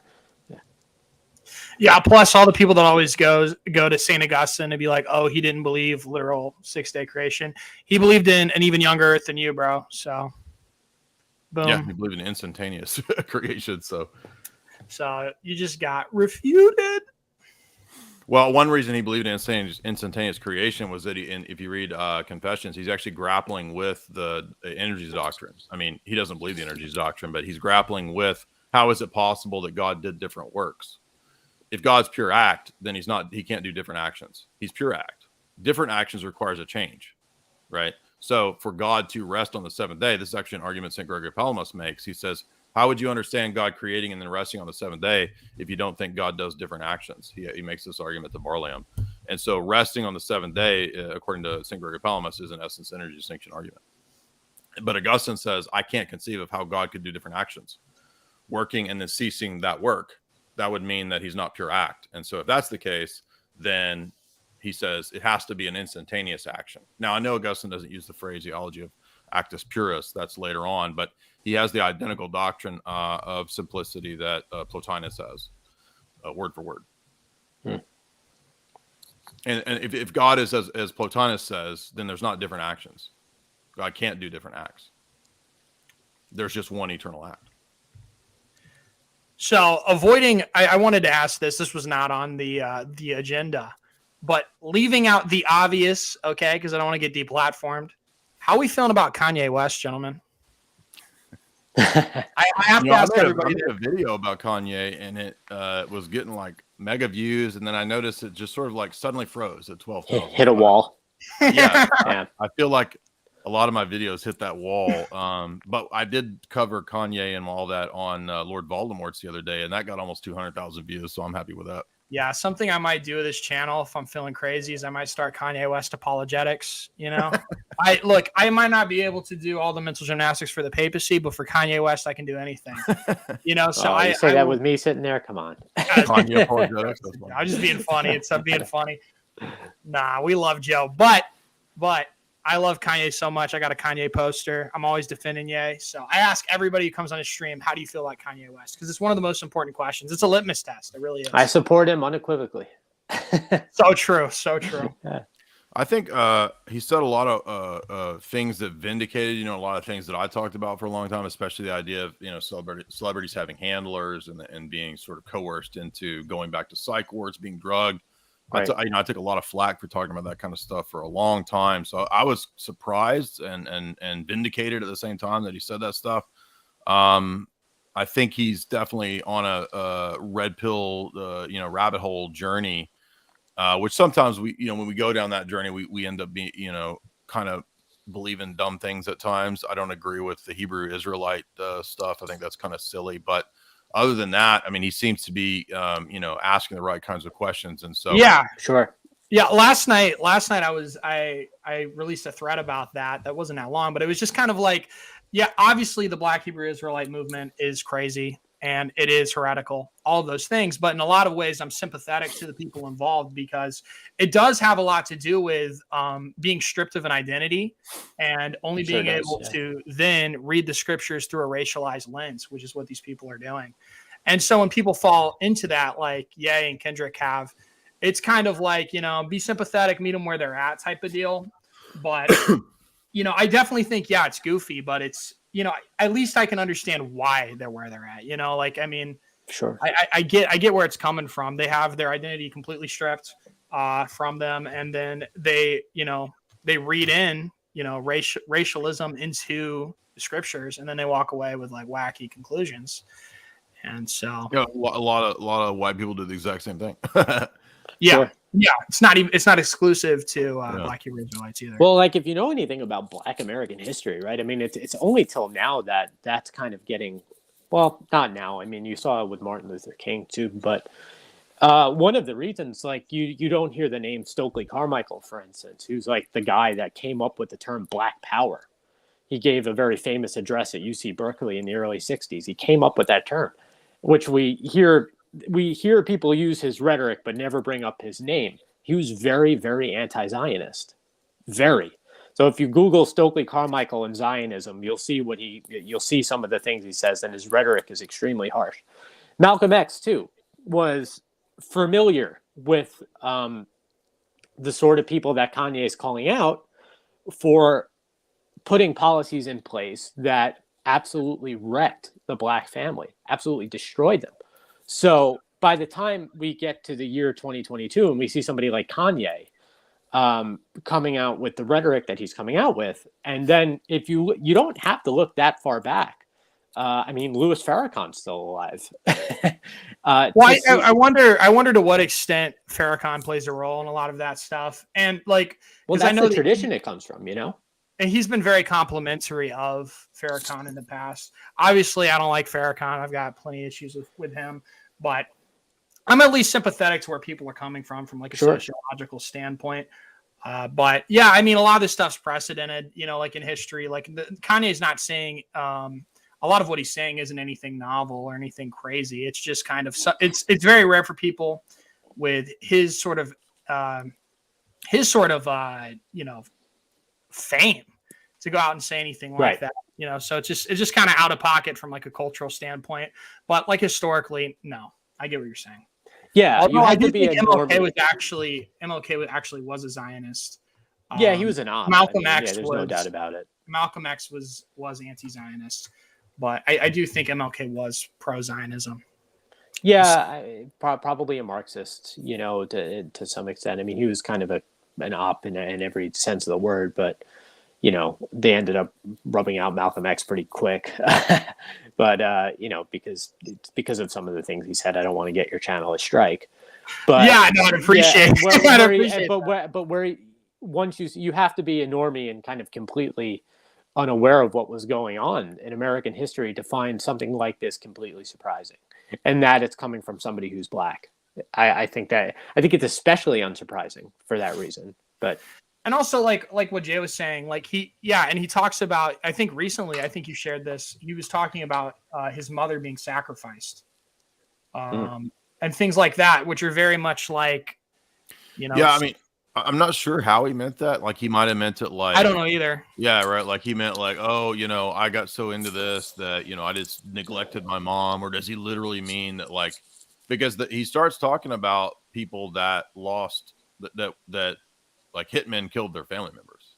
But right after that, he talks about hitmen. So presumably that's what he means, but I'm not sure exactly what he means. But it's pretty wild that, but when people hear that, they're like, that like short circuits normies' minds. And it's like, well, have you never paid attention to the history of like music industry? And I mean, people get killed all the time. What are you talking about, right? Well, you've done a lot of work on this stuff, right? I mean, most people know Jay. I know Jay as being an Orthodox apologist, but you've written books on things like this, right? Yeah, I mean, I did 2 books on Hollywood, history of Hollywood, Hollywood symbolism, cults in Hollywood. Yeah, right. Exactly. I didn't really cover the music industry, but it overlaps, because it's the entertainment industry. Right. Yeah. Yeah, I mean, to me, it's like obvious, right? Like, oh yeah, of course, entertainers get killed. I mean, the Britney Spears stuff too is like correlated, with like her being like her dad having complete control, her having no voice. I don't envy these people at all. And also she said, they drugged me up, they sent me to the psych ward. So it's like, California has that law where people who are your caregivers or guardian, whatever, that they can just commit you, they can have you sent to the programming center, which is what I kind of think it is. So yeah, I mean, these are high priced commodities and, they're under mind control. I don't know if all of them are, but this does seem to be a consistent pattern with a lot of these, pop stars, especially the pop star girls. Well, this is what I think about elections, and I think it could somewhat apply here, is that they probably don't need mind control for some people. As in, they, like certain elections, I don't think they need to fix, for instance. So certain people don't need mind control in a literal way, or maybe a chemically induced mind control, because they'll just go along with it anyway. But there's some people that, perhaps they are, doing some MK Ultra stuff or something like that, where they're actually quite literally controlling their minds. It's that kind of binary. I was commentating on the elections because I'm a no voter. I just abstain from voting, period, now. And after election night, I'm like, look, they probably fixed some elections, but I'm like, I think there's some of them that it's just unnecessary to fix at this point. I mean, like I said, I live in New York. I was in New York City the day they called the election for Biden, and the people were ecstatic. Like people, we're people are coming out in droves and voting that way too.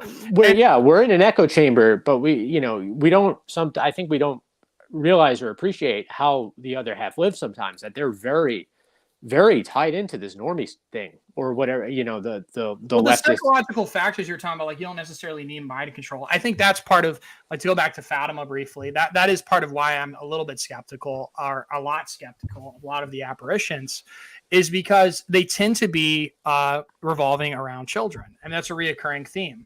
That's and like I got this from the Orthodox Information Center. They have a article about Marian apparitions, but there was a part where they're talking about how a psychologist tested the suggestibility of 6 boys aged 15 to 18, letting there appear to them by suggestion a battle of medieval warriors in a tree.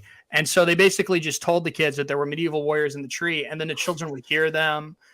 They had conflicting stories, but they both were suggested into believing stuff like that. And that's why I'm very skeptical of any story that like revolves big around children, especially if it's supposed to prove some big dogma or prove the validity of a communion or something that big, is because children are suggestible. And, well, it's not, I mean, Fatima wasn't intended to prove anything. But it's not on the level of dogma or doctrine or anything like that. No. But it does have a place within the liturgical calendar where it is at least like you're not a heretic if you don't believe in Fatima, but it is pretty much. That's what I mean. Yeah. But yeah, so I wanted to ask your opinion more because you did recently give a presentation on Fatima. Is there anything you wanted to share about that, or? We kind of went into a lot of it. The already. Okay. I was glad. Yeah, I was kind of glad we went into the importance of the world wars, especially World War I and the significance of that. Great fan of the great Blessed Karl of Austria, and I mean he was just mightily betrayed by the liberal West. Jay, I'm sure you're familiar with that mostly. And as far as the thing with, the apparition of the children, Fatima in particular, Our Lady definitely appeared to children. But as far as the miracles go, I mean, the miracle of the sun. Now, again, we're not. Yeah, there were a bunch of people. We're not using miracles to prove miracles. But, if you want to talk about that one in particular, 60,000, right? So yeah. But to that point. Yeah, no, I'm. But as far as the talk goes, yeah, I actually mentioned Jay as being, because I did have to, you have to address when you're talking about Fatima how important the role of Russia and what we regard as the Russian schism, obviously, and I'm like, if we're not astute as Catholics, and if we're not ready. Which is why I wouldn't take a debate with Jay right away. And if we're not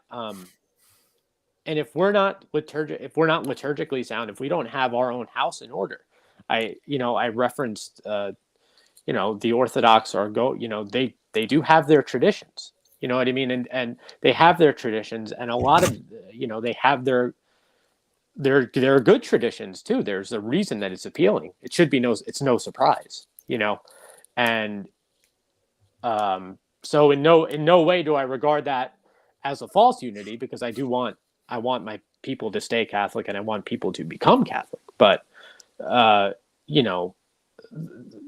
good that the Russian Orthodox Church offers is it's no surprise to us, or no surprise to somebody like me, why somebody would be looking that way. Well, I have a question about Fatima. It's not a trick question. It's honest. Sure. Because, when I was a trad, I remember, we would go to, I went to the Latin Mass for about 7 years, and that was SSPX.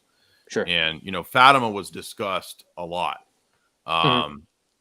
So, even though we might say, well, technically it's not dogma. I mean, most, especially traditional Roman Catholics, I mean, this is a big part of their faith. And if it's a true apparition, then, I guess that makes sense. So, but one thing that always seemed odd to me was the amount of confusion and lack of clarity about whether this has happened, whether it will happen. I mean, even in the last few months, we had a lot of tizzy on the internet. Oh, Francis is going to finally do Fatima. The Consecration of Russia. The Consecration. Yeah, that's what I meant. Yeah. So I'm just curious, do you believe that it's a thing that hasn't happened, or do you think what's your take on all that? Well, as far as the consecration itself goes, Our Lady seemed pretty clear as to what her requests were regarding how the way she wanted Russia to be consecrated. It's not complicated. I mean, she wanted Russia named specifically. I consecrate Russia to the Immaculate Heart of Mary in union with all the bishops of the world. So there's two things that I think distracted, that I think took away from. There could be three, but there's two things in particular that stand out in my mind as having reduced or what render it invalid in my mind. The fact that Francis did not order the bishops to perform the consecration with him under pain of sin or anything like that. And he mentioned Ukraine. So there's multiple objects to the consecration in this case. Ukraine, you could argue, is geographically part of Russia, but you probably should argue that. That would be getting into the geopolitical situation, which I'd be happy to do. I'm curious. Have you seen a lot of the?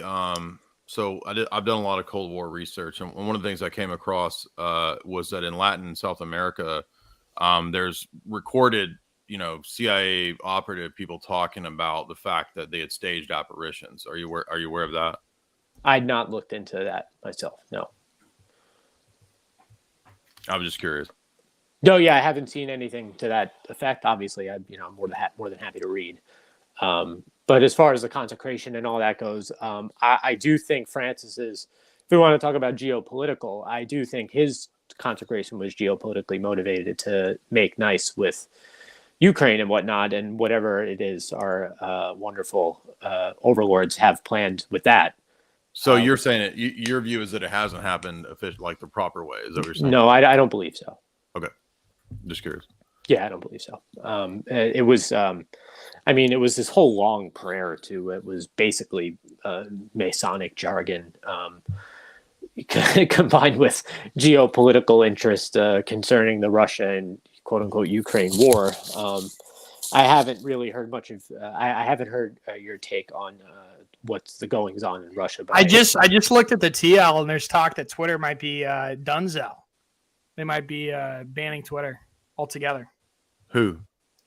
That Twitter might be shutting down. I have no idea. Just a whole bunch of people on the TL are talking about it. It's kind of wild. The other thing I would say too, and just as a point of a data point, you could of course interpret this however you want. I know that a lot of people appeal to the tens of thousands of people that were told, saw Fatima and saw the miracle and all this stuff. But I would add that, there's a long history of fake news that goes back even to the 1800s. In fact, one of the most famous incidents is called the Bat People on the Moon hoax. Have you guys heard of that? The what people? The Bat People on the Moon. No, I haven't. In the 1830s, the New York newspaper, The Sun, printed a series of articles that the scientific establishment, I'm familiar with this. Yeah, had proven that they had seen bat people on the moon. And so the funny part about this whole story is that most of the academic people believed it because it was academics that. Yeah, because they had a doctor on it or something, right? A professor. And then in reality, like most of the simple country folk thought it was ridiculous and made fun of it, but it turned out to be one of the first big famous news hoaxes. Now, I'm not equating everything with the bad people in the moon. I'm just saying that there were fake news stories. It's very easy to plant a news story in the paper, even in the 1830s, as prior to Fatima. So just because there are news clippings that talk about tens of thousands of people seeing a miracle, to me that isn't. I watched one of your streams a while ago about Fatima, and I remember you saying something about Philippines and fake vampire plants or something. Do you remember that? That is one. So the CIA had this is in Victor Marchetti's book, and he talks about the operation where they wanted to play on the local indigenous superstitions about vampires, and so they would put in the local magazines these stories about vampires, and they, a lot of times they would associate the Soviets with these kinds of superstitious things. And so in the case of the one that comes up in Latin, I forget where it is. There's a separate one from the Philippines, but the CIA staged a Marian apparition, and then basically Mary was saying that don't listen to the Soviets and this kind of stuff. So there's quite a bit of documentation of that, which kind of surprised me when I got into all this Cold War research, because I didn't expect that. But and again, that doesn't prove that Fatima is not it's not proof that Fatima's fake. No, that itself wouldn't be. I understand it as a circumstantial thing, right? Right. Yeah, what's your thoughts on? I know you've released streams on this, but I just wanted to address it here. What's your thoughts on sort of the attitude being taken towards Russian Orthodox Christians in America now? Do you think that with the war, there's going to be discrimination, or people being mistreated within the Russian communion, or within the Russian Church, or do you think that's I would have expected more of it. I mean, I typically sometimes I go to a Serbian church, but typically I go to a Russian Orthodox church. And contrary to what Michael Lofton said, I'm not in any way banned or not able to go to Antiochian churches. It just happened that when I moved to Florida, the church that was the closest to me, that was the best fit for me, was ROCOR. But I could, any Orthodox Christian, if they travel, they can, you can go to whatever service, unless you're under some sort of canonical discipline or something like that. But I would have expected more. But I think Americans are typically so, like, they don't really know geopolitics. They wouldn't even really, I'm serious. I mean, they wouldn't really know. They wouldn't know to, like, be suspicious of Russian Orthodoxy. And plus, Russian Orthodoxy, it's not huge. We have a lot of parishes in the U.S., but not like zillions. So, yeah, I mean, there's two in the area where I'm from, but it is kind of like, well,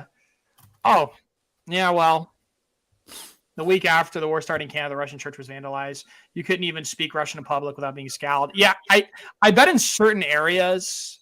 I mean, because I'm right. Florida, right? I live in Florida. People in Florida, they kind of, like, we get a bad rap, but we ain't that bad, to be honest. Like, you can be pretty much anything, and you're not going to get attacked. And there's not normally violence or protests at, like, a really extreme level here. Yeah, I mean, Florida's fairly red pill. I mean, I imagine in Canada it'd be pretty bad though, or maybe California, New York, those kinds of places. You'd even be okay. You'd be all right here. I don't think you'd have an issue. Like I think we have a Russian Orthodox church. We have OCA. Nobody gets a hard time because nobody knows. Yeah. Like as far as as far as the church goes, like, I mean, like I go to an SSPX parish, or I go to the SSPV occasionally, and I just tell people I go to a Catholic church, and they're just like, okay, whatever. And they're like, the Latin Mass, oh, that's different. But for the most part, people just don't want to be the more they could ignore stuff, I think the more that's better for them. They want to just kind of forget that it's real. to secular people, like, there's not really any difference between, Catholics, Orthodox, Protestants in their mind. Like, exactly. We're all one big group. And so that's kind of the funny thing is, like, as divided as we are amongst ourselves to our enemies, we all look like one to them.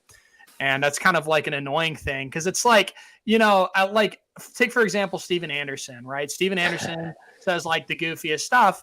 And then I'll be talking to secular family members or secular friends, and they go, well, I can't be a Christian because of Steven Anderson.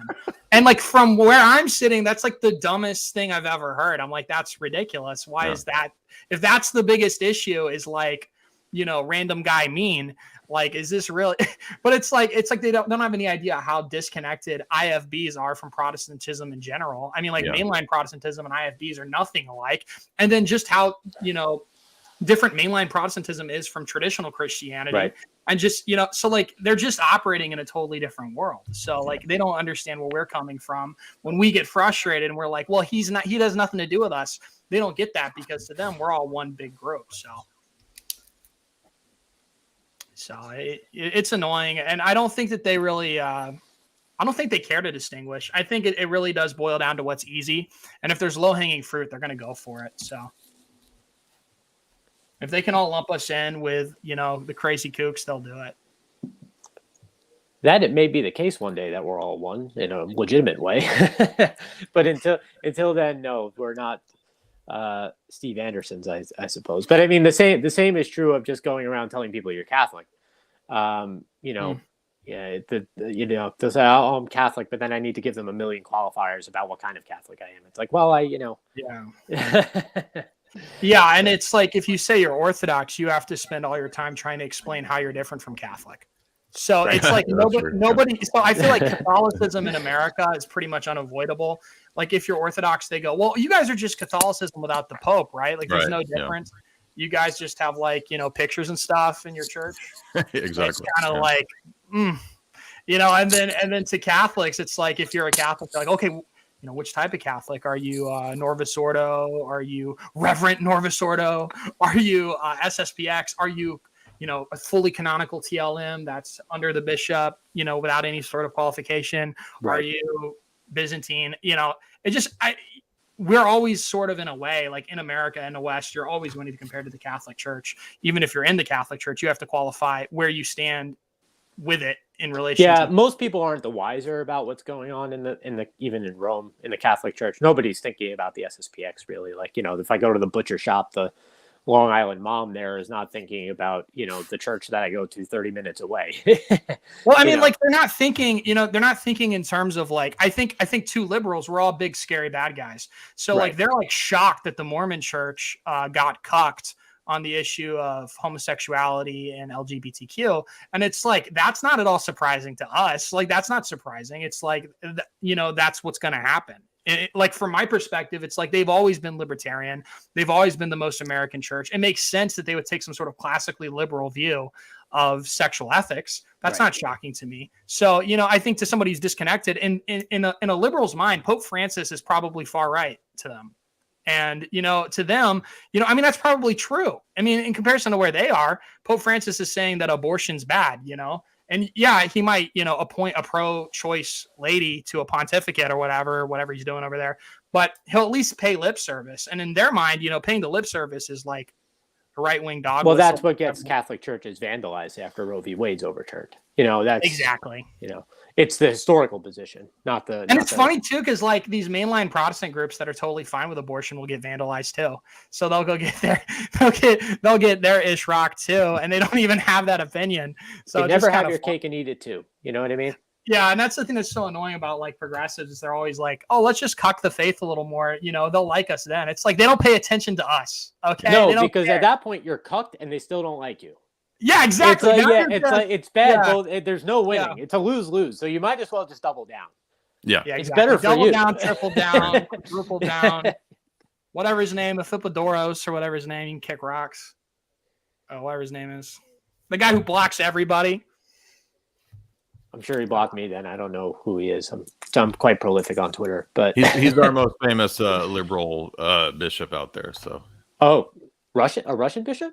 No, he's Greek Orthodox. Oh, I was going to say, yeah, because I always just figure that the Russians are the conservatives and the Greeks are the liberals. It's kind of just how I view the binary there. Probably overall, like in on the ratios, but I mean, there's liberals everywhere. There's modernists in any jurisdiction, and there's some traditional people amongst the Greeks for sure. Yeah.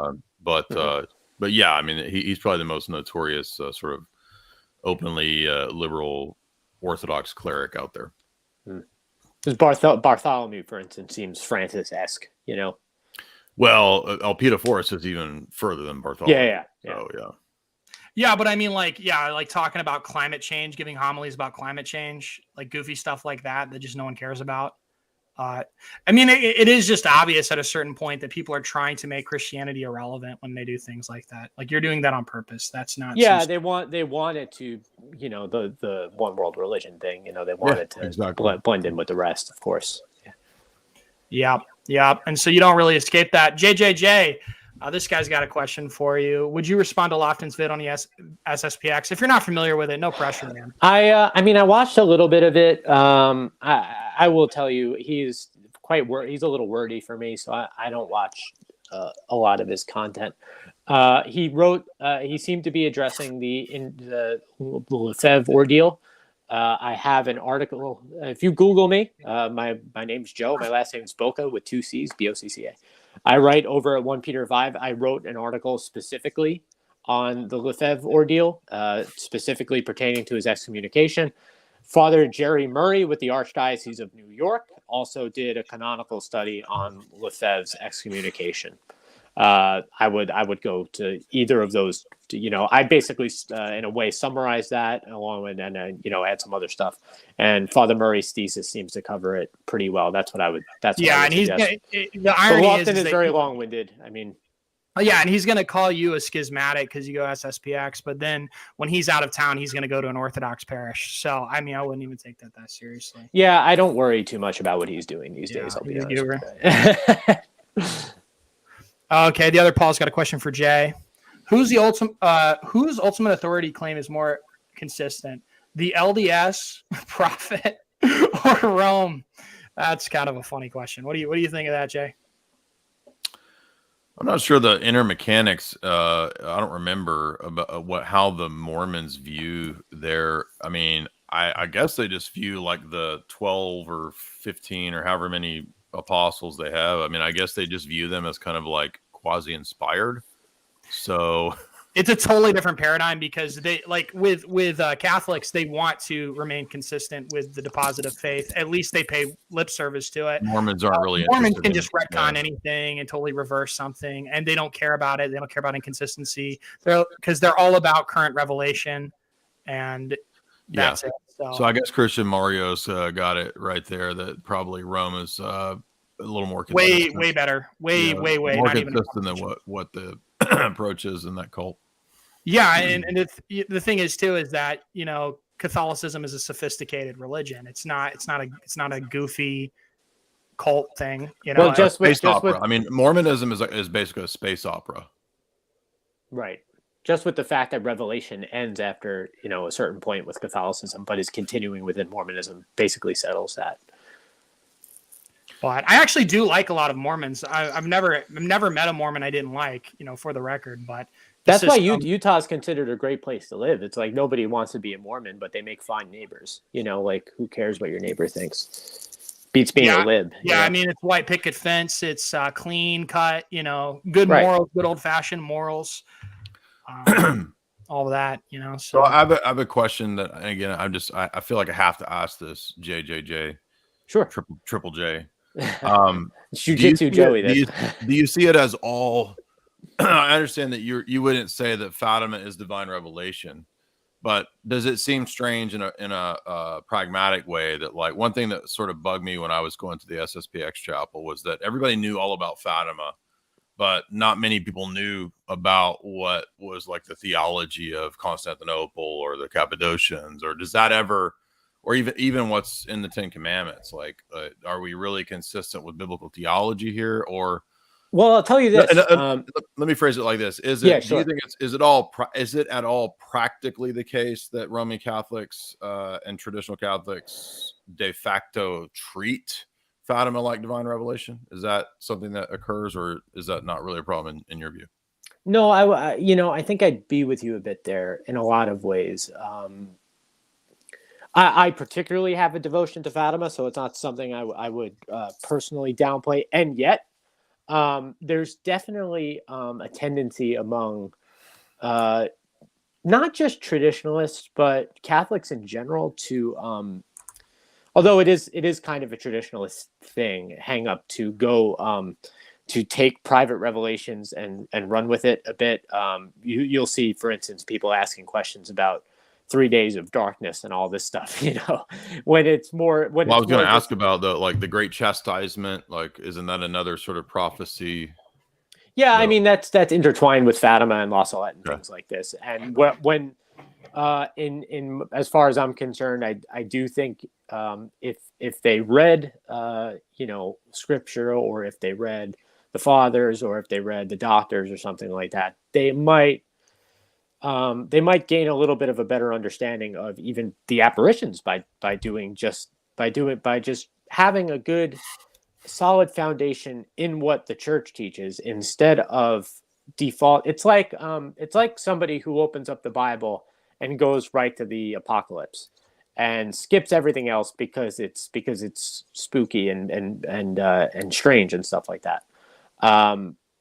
Sure, obviously one should read the book of the Apocalypse, but that doesn't mean you should skip Leviticus or something like that because you find one thing more interesting or more. I don't want to use the word sensationalist because I don't believe the Bible is in any way sensationalist, but I think you get the point. You should have a good, solid philosophical and theological grounding in the faith before you go trying to interpret these things for yourself. So in a large sense, I would agree with you.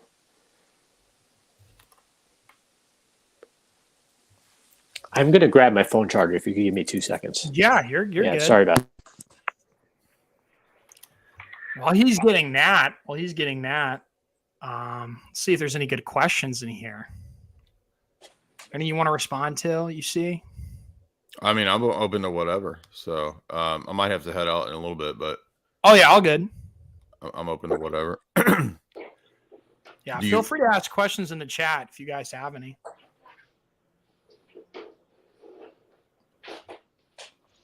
Hello, friend. Good to see you.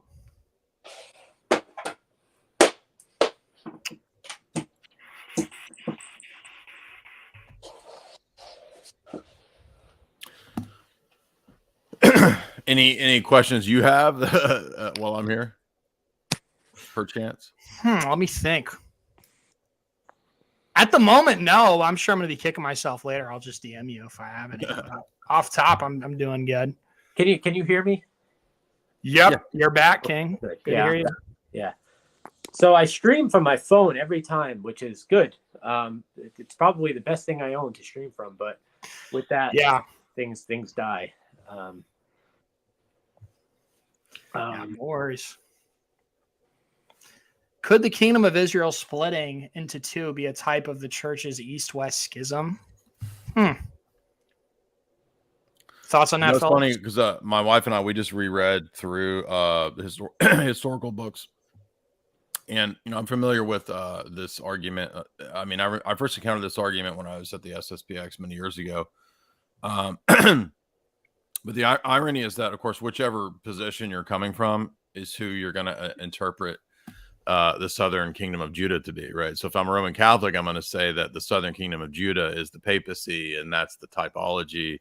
If I'm Orthodox, I'm going to say that the southern kingdom of Judah is the Orthodox Church. So I think it only goes so far because it's really going to depend on what your paradigm is. But as an Orthodox person, rereading that, I think that there is something that we could read there. And I did an essay many years ago on the schism in the kingdom of Israel and tying it into ecumenism, because the northern kingdom actually sets up a rival altar to the temple worship in Jerusalem, which is the only appropriate, Orthodox place to do worship.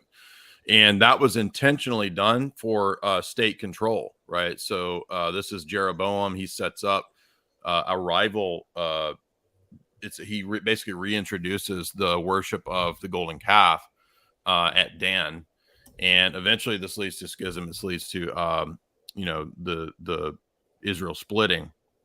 And so I think there is an interesting typology there, but it also teaches us that ecumenism is a state creation, and that's never changed. It's the same nowadays. If you get into the history of the modern ecumenist movement, it was a lot of wealthy and well-connected government people who put money into the burgeoning ecumenist movement in the 1890s and turned it into a tool for geopolitical control. All right, here's another good question, because I'd like to hear your answer to that one. What is the most obvious PSYOP TV show or movie from the 2000s to now, in your opinion?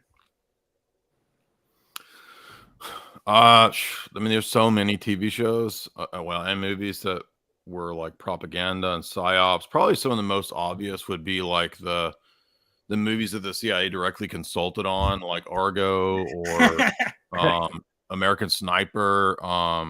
That's just war propaganda. Zero Dark 30. I mean, that was basically a CIA made movie. So those are pretty obvious ones. And then there's a lot of shows that the CIA consulted on, the Pentagon consulted on, like Alias, Colony. We just watched Colony, and that was full of propaganda. It was kind of revelatory, but also full of propaganda. So basically every show. Pretty much. Yeah, my first exposure to your content was the Eyes Wide Shut video you did.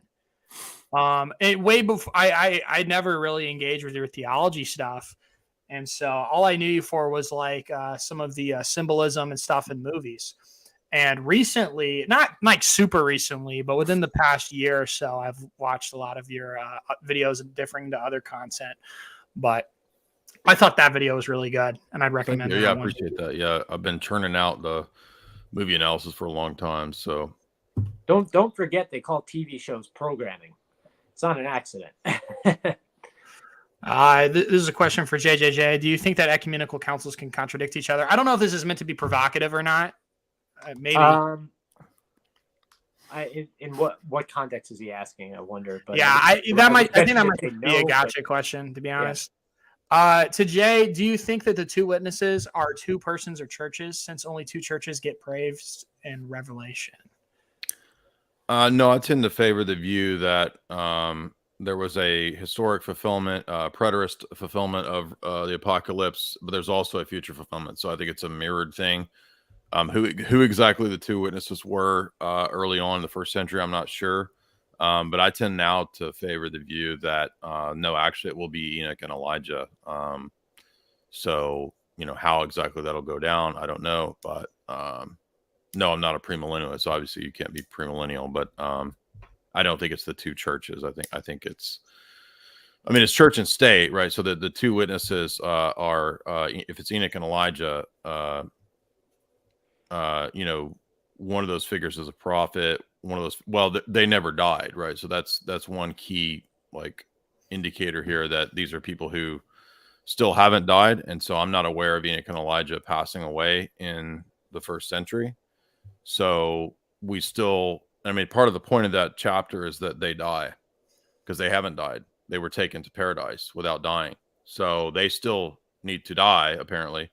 And they're going to be awarded martyrdom. So in my view, that's something that is towards the end. I don't know when or how, but another reason for that being really them is that the hardness of the unbelieving Jews. That's the kind of thing that it would take.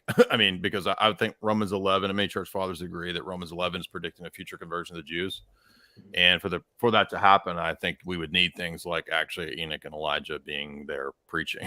So that's my take on that. Easy. I'm just nuanced and charitable. And when you're this nuanced and you're this charitable, you get to be pretty handsome. It's that simple. Question for Jay. Does the Trinity solve the problem of the one and the many in Orthodox thought in a way that the Catholic view does not? I would argue so. And I think we see this early on in the Cappadocians. The Cappadocians are the first to really try to apply this principle of one and many to the Trinity. Maximus goes a lot further with it in terms of fleshing that out. I think that the Roman Catholic view, dogmatically speaking, went in a different direction, particularly at the Fourth Lateran Council when it affirms the Peter Lombard, the Lombardian doctrine of identity thesis in terms of divine simplicity. So if you're a Roman Catholic, you have to accept Fourth Lateran Council. It's explicit in the dogmatic statement that you have to believe the Lombard doctrine of simplicity. And so I don't see how you could have genuine multiplicity anymore if you accepted the Lombard identity thesis, in my view. So in my view, only the Orthodox position of the Trinity still has a proper place for the reality of the distinctions in God. Yeah, so I actually thought of a question. Recently in one of Lofton's recent streams, he was talking about how Orthodox do not have, they're not as ecumenically minded, and that Catholics have bent over backwards time and time again to mend the schism, and Orthodox have remained obstinate. How do you feel about that framing? And do you feel like that's fair? Or do you feel like that's just, or would you think it's fair and rephrase it from a better perspective, put a better spin on it? Or would you just say that he's just framing things in a way that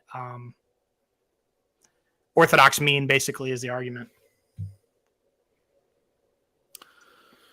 I don't know. That's a tough one.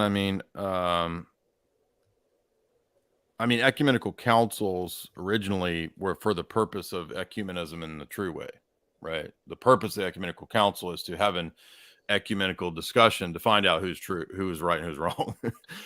That's not what it means in the 20th century, but that's what it used to mean. So every attempt at reunion council, whether Lyons or Florence, those failed. So, in response to Lyons, you have the Palamite synods, and then you have the response of Rome to the Palamite synods of Florence. And, not all of Orthodoxy attended Florence. There was a few that did and accepted it, and the majority of the Orthodox world rejected Florence. So it's not really a matter of who's bending over backwards. It's a question of who's right and who's wrong, in my view. Yeah. The context is that Lofton has argued that a need for a papacy because ecumenical councils agree with each other. Does JJJ agree? I'm willing to bet he does not agree with that. That sounds just like modernism, pretty much. The context of Lofton has argued the need for the papacy because ecumenical councils contradict each other. Yeah, that's goofy. I would have to look at the letter a bit. I don't know if Lofton's exactly on there. No, neither of us were raised Catholic. I was. Well, were you? Sort of. I mean, we were going to mass on Easter, that sort of thing. Okay, so like nominal. Very common in New York. Yeah. I have a question about one of the things that was raised earlier. It's not a trap; It's an honest question. Joe, would your view be that, let's say, in the future, there was a way that the Roman Catholic Church was able to sort of reform and fix, Vatican II and Francis, or however you see the possibilities of that?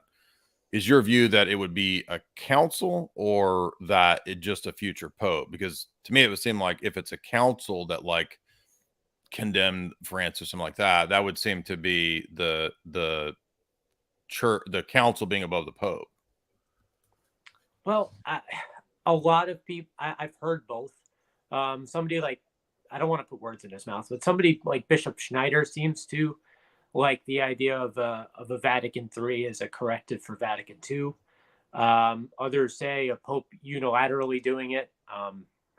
I guess I'm fine with either, but I do think per se a good pope could fix it. Do you think a council could meet and condemn a pope or reinstate pick a new pope? So could like a Vatican III, for instance, correct the errors of Vatican II? Well, not that, but the papacy, right? Because Vatican II has the authority it has, not because it's Vatican II, but because it's the papacy that confirmed Vatican II. Right. So, because it's magisterium, right? Could Vatican III fix the problem? Yeah, fix the problem of Francis. Well, posthumously. I mean, either way, in the sense that, it could be state that he was an anti-pope, but that would be a statement of reality. So, but wouldn't that be like? So, what about? You're familiar with Council of Constance? Explain. Right. So, in the Great Western Schism, Constance solved the problem of the three claimants of the papacy. Mm-hmm. So, a council's above a pope. Well, again, I haven't hashed this out completely, so Alan might be a good person to talk to on that. He admits there in that comment that a council can condemn a pope, and that's true because the Sixth Council did. Right. But separate from, one area you could look into that is analogous to today's, Latin problems is the Great Western Schism, where you had three people claiming to be the pope. Yeah, and the Council of Constance met to solve the issue, but the problem is that seems to suggest that the council is above a pope. Does it? JJ, the papacy is not solving said he's undecided on this one. The council is resolving problems with the papacy. That seems to suggest the papacy is subordinate to council. Well, theoretically, a council under the direction of a pope. Yeah, but the problem is who is the pope? Well, we're talking about a future that we're an imagined future here. I'm talking about Constance, though. In Council of Constance, there's three rival claimants. If I were to address your original question here, in the event of a council overseen by Roman Pope so-and-so, Pope Pius XIII, this council would be, in theory, under the direction of a pope. And isn't there to a degree in Roman Catholic theology reception theory, in the sense that the Pope is the guy who everyone recognizes as the Pope? So when they pick a Pope in that situation, he would just be the Pope, because the reception theory would So in other then words, state that it would not be a council solving. It wouldn't be the council It wouldn't be authority. Vatican III. Yeah. It would have to be a new pope, right? Yeah. So the new pope would, if he was universally recognized, or if the clergy recognized him, then he would be the pope. You know. So I think that's how you get out of that one. I think universal recognition. Yeah, obviously being what it is. But then, I'm no expert. But then that would be not the way that this similar problem was resolved at Constance. With the three claimants and acknowledging that an ecumenical council solves the problem of three claimants. Well, that doesn't. I don't think that necessarily. Now, again, I wouldn't necessarily want to get too hung up on it, but I don't think it necessarily indicates an indictment on the office of the papacy per se. Well, what it would do is just acknowledge that, well, these two people don't have legitimate claims to the office, whereas this pope does. I don't see why. But the presupposition is that we're not looking for the papacy to solve the problem. We're looking to a council to solve the problem of the pape. So the council is the final determiner. But Vatican I is very clear that there are no councils that judge the pope or are above the pope or do anything like that. Nobody judges the first see. Well, the first see, it's not judging the first see per se. It's saying that two people just quite literally don't. It's judging that these. It's judging the council is deciding who the claimant is. Because because at that point you just have a what would be somewhat of a demonstrable absurdity in a way. Because if the legitimate pope at the time says, "I'm the legitimate pope," these two are imposters. The other two are just going to. That's not what happened. You had the council coming to a decision as to who the proper claimant was. With a current pope existing, that doesn't undermine. But that doesn't undermine. The council is deciding who the pope is, right? And it's rejecting the council. In other words, the papacy. Can they just spin that and just say the pope is proving himself to be the pope or something? You know. I wouldn't even call it spin. That's conciliarism. The point is that it's conciliarism. Yeah, I agree with you. For the record, I was trying to think of the point is that it's not by fiat that they're saying that this one's the legitimate one and these two aren't. It's an acknowledgement of what the current reality. Do you think that the attitude of Vatican I is that a council can decide who is the correct legitimate papal claimant, or is it a decision of the Roman College? Or a previous pope? I didn't read the canons of Vatican I leading up to the conversation. If I would like to discuss that with you another time, perhaps. But I could say I genuinely didn't look at them. But I'm just making the point that clearly in this dilemma, the papacy is not solving the problem. It's a council that's solving a problem that's adjudicating to the papacy, and where the council is saying this is the correct occupant of the see.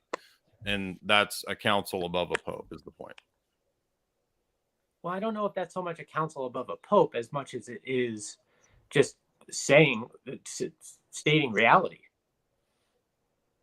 And saying that these two... It's determining who's going to be the pope. That's above the pope. No, it's not. Well, it's not a determination of who is pope, because it's a determination. It's a determination of who is the pope. By saying two people who aren't popes, they're obviously not in that way. And again, I didn't per se wanted to get into a debate with you, but they're obviously not saying that. So if I were to claim to be the pope tomorrow, there's a theological decision. There's a theological dilemma about who is the true successor to Peter. The dilemma is resolved not by the successor to Peter, but by an ecumenical council. Well, could they presuppose, I guess, that could Catholics presuppose that the well, I'm trying. I don't know how to argue this because in one of those, I'm trying to like see if I can. In one of the because in the situation, one of them is actually the Pope. Yeah, but it doesn't matter because it's a council making that decision. It's not the papacy making that decision.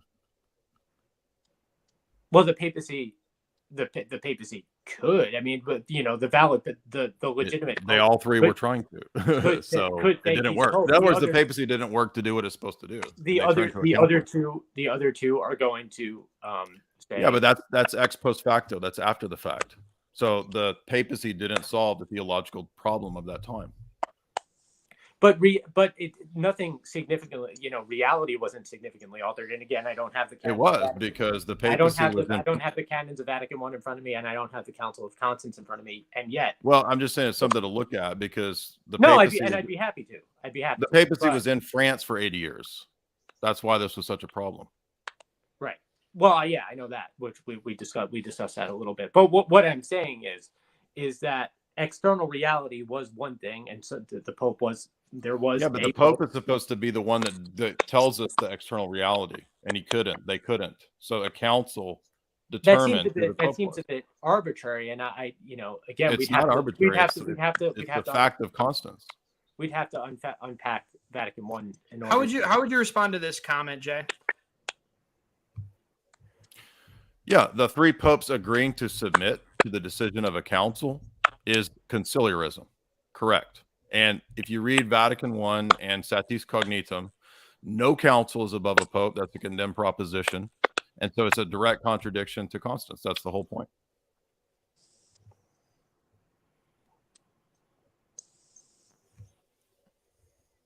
Well, I mean, again, I see it as reality being what it is, being acknowledged by the council.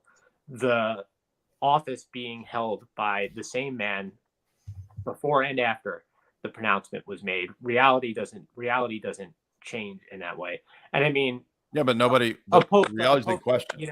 I thought the Pope guided us to what he solved these issues. A council is not above a Pope, but it is because they submitted to the council. But at the same time, insofar as something is decreed infallibly, for instance, by, I don't know, Trent, such and such a pope kind of has to, can't be overturning things that are essential. But so if Pope Francis couldn't overturn something that is defined infallibly by Trent, and if he tried, he would be anathema, not the council, because of the dogmatic council. But I see it as a situation in which, again, reality is one thing. You have two fraudulent claimants and one legitimate pope who is. Yeah, but that's ex post facto. This is all after the fact. He's legitimate pope the entire time, in theory. Yeah, but nobody knows this.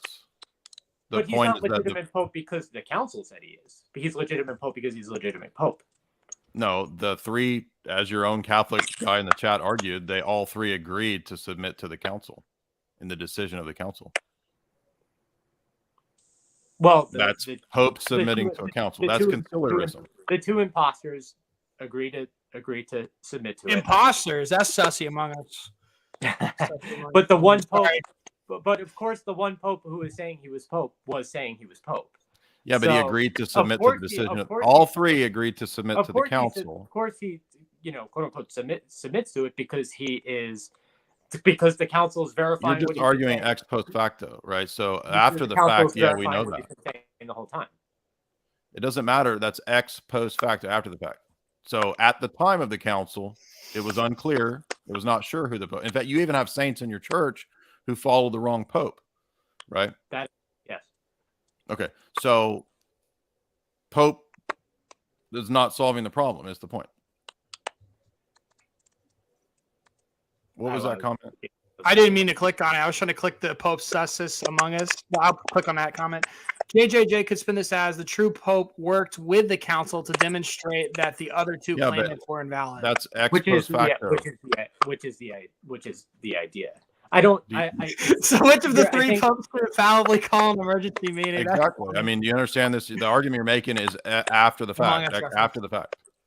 So yeah, we know after the fact, after they agreed to submit to the council, that they would after the fact. But basically, I'm saying that this was the way it was the whole time. Was this was it resolved by it being the case at the whole time, or was it resolved by a council? Well, the council said it was resolved by a council. The council said what it said, but I don't see that as because the three popes as the council usurping the Pope's authority in a it's not usurping. They submitted to it. That's in a situation where there's a lack of clarity. But again, I would it's council, in that's the context of Vatican I, I would like to perhaps we'll come back for another discussion with this, but I don't want to overextend myself or anything like that. But word. Is there anything else you guys want to talk about before we call it a day here?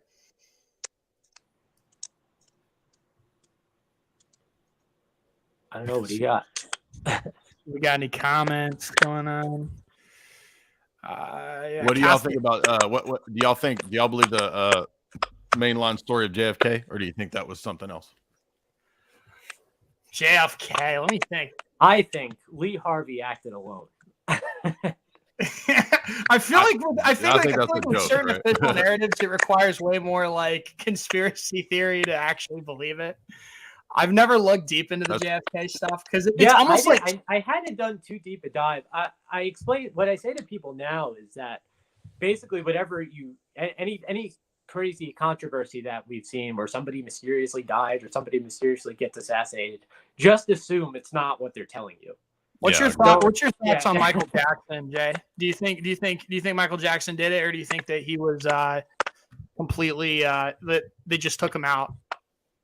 Because he was calling out like power dynamics and abuses going on in Hollywood. Yeah, you know what? That's a tough one. I don't really have any hard view on it. In fact, I mean, some of these things, it could be both. Like he could be a weirdo and he called people out. I mean, it could, I don't know. A little both and, yeah. It probably is both and, because you got to think they have all this dirt on you, and as soon as you get out of line, they'll bring that out. Yeah, that makes sense. I mean, I've always loved Michael Jackson, so I always want to like believe he didn't do it, but I'm like, well, is that cope? Quite possibly. Braden, question for JJJ: how do you justify the Immaculate Conception? I think actually, I'll let you answer that. I'm sorry, I don't want to steal your question, but are you knowledgeable on this issue or? It's not something I hadn't studied it in any. I haven't studied the Immaculate Conception either. So I read Pius IX's decree on it. I do take some of it on faith, but submitting to Rome as I do. I'm a Catholic, but I think it could be reasonably argued, which I've done with with some of my friends. I'd be happy to do that at some point. Michael Jackson died on my birthday, and all my friends just forgot about my birthday. I mean, that's kind of funny. Is like one of my clearest memories as a kid was when Michael Jackson died, because it was like 2009, 2008 or something, and I was in a Jersey Mike's or something, and I saw him on TV, and I remember being scared of him because I thought he looked creepy. So that's like my first Michael Jackson memory. Jay must answer scholastic answers. That's Militant Thomas. Would you ever be willing to talk to MT, Jay? I mean, he was in the Discord, and we booted him from the Discord because a year or two ago he said that Thomas Aquinas teaches that God has potentia, and in my Discord that's enough to get you booted because that's like Thomism 101. Thomas Aquinas does not teach that God has any active or passive potentia. So, I mean, he's going to be debating Ubi, so... Yeah, he's a buddy of mine. He's a funny guy. He's got a lot of personality. What's your debate with Dave, Jay? What's your debate with Dave? With who? Dave Gordon. Oh, December 10th. Oh, good. Oh, that's coming up. I don't know Dave very well. Tim is a friend of mine, but I don't know Dave. I can argue stuff with my friends, but if I was ever in a formal debate, I would just get creamed. Like it could be the goofiest person ever. It could be like Jehovah's Witness, like Jay was talking about earlier. I would just get my ass handed to me, even if truth was 100% on my side. And I was, I'm not a debater. I'm just a memer. Michael Jackson was based. I don't know about that. Was Muhammad halal? Nah, he was haram, bro. Yeah, I don't know if cult of modernism is. Yeah, I mean that's the John Damascus. I mean the whole point of Dunamis and the Cappadocians is to argue that there is, in a sense, potentia in God. That's how God does different actions. So if God is in his essence pure act, then he can't do different actions. Just look at the debate or the argument that Tomaszewski has with Dr. Bradshaw. Dr. Bradshaw asks him, well, if God is in his essence pure act, then doesn't it look like he does different things at different times? I mean, when he creates, isn't that something that he wasn't doing prior to creation? So how do we have God as pure act doing different actions? And this is what you'll never get a Thomist to answer. What do you think about the Diamond Brothers? I'll tell you what I think about the Diamond Brothers, even though you didn't ask me. And then I'll let JJJ go. I think that if you're not a Roman Catholic and you kind of want to, you want like a bunch of stuff to hit your normie Catholic friends with, they're perfect to go to because they'll pull out the most obscure shit. JJJ, your thoughts? Well, I think Peter Diamond has a lot off the top of his head. I found him very, very impressive in his debate performance against Jeff Kassman. Other than that, I disagree with them on, Fenianism, for instance. I don't think you should stay home for Mass on Sunday. I do think their view is far be it for me to call anybody extreme, but that I suppose is what I would categorize them as. What's my favorite prayer book? Jordansville and the BCP are the ones that I like. I've always loved the Book of Common Prayer. Who's Christian Wario? No idea. I've seen that guy on Twitter. No clue who that is. JJJ, what's your favorite prayer book? And then Jay, what's your favorite prayer book? Well, I use my Roman Missal often, which has the order of the Mass. It has a lot of different litanies. It has evening prayers and morning prayers. You can get it from either Angelus Press. They sell their own edition of the Missal. There's the Father Lassance Missal, which is very good. I know a lot of people that use the Father Lassance. The little difference is Father Lassance has the pre-55 Mass text, so that has the old Holy Week before it was reformed under Pius the 12th. The Angelus Press and Baronius Press sell the 1962 Missal, which include the Holy Week reforms as well as John the 23rd's slight alteration of the canon.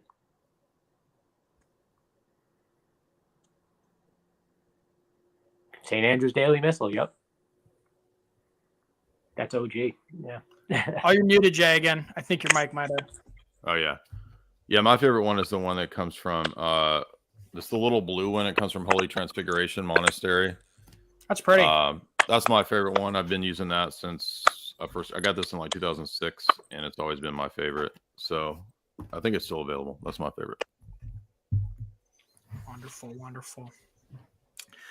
Jay, I have a question. How do you feel about the Western Rite and in Orthodoxy?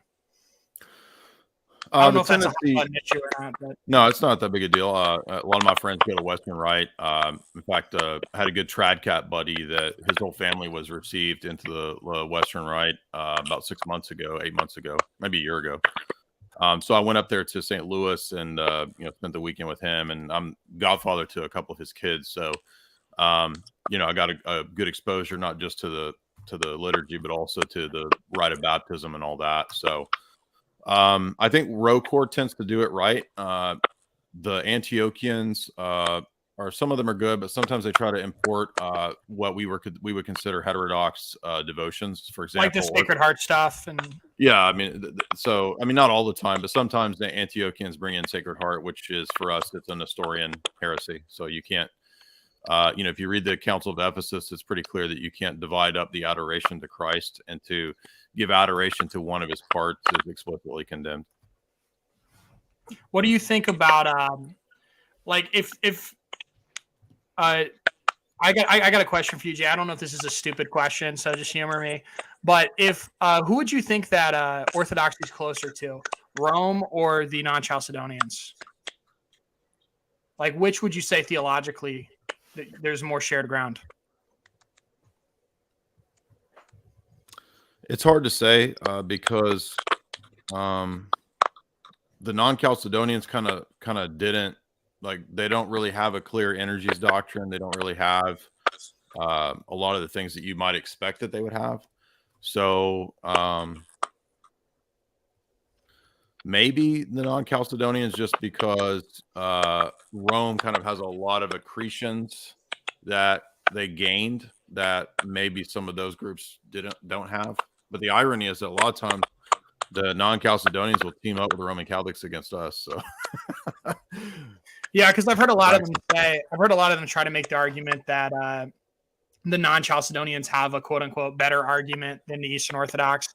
But I feel like that's just kind of like they just sort of say that to like make it sound like they're being charitable. I don't know how much they really believe that. Yeah, I mean, I think it's pretty easy to debunk that. So we've done a lot of streams and discussions about the Orientals. So David Medwhite has done, I think, two or three debates with various Oriental apologists, and I don't think they fared too well.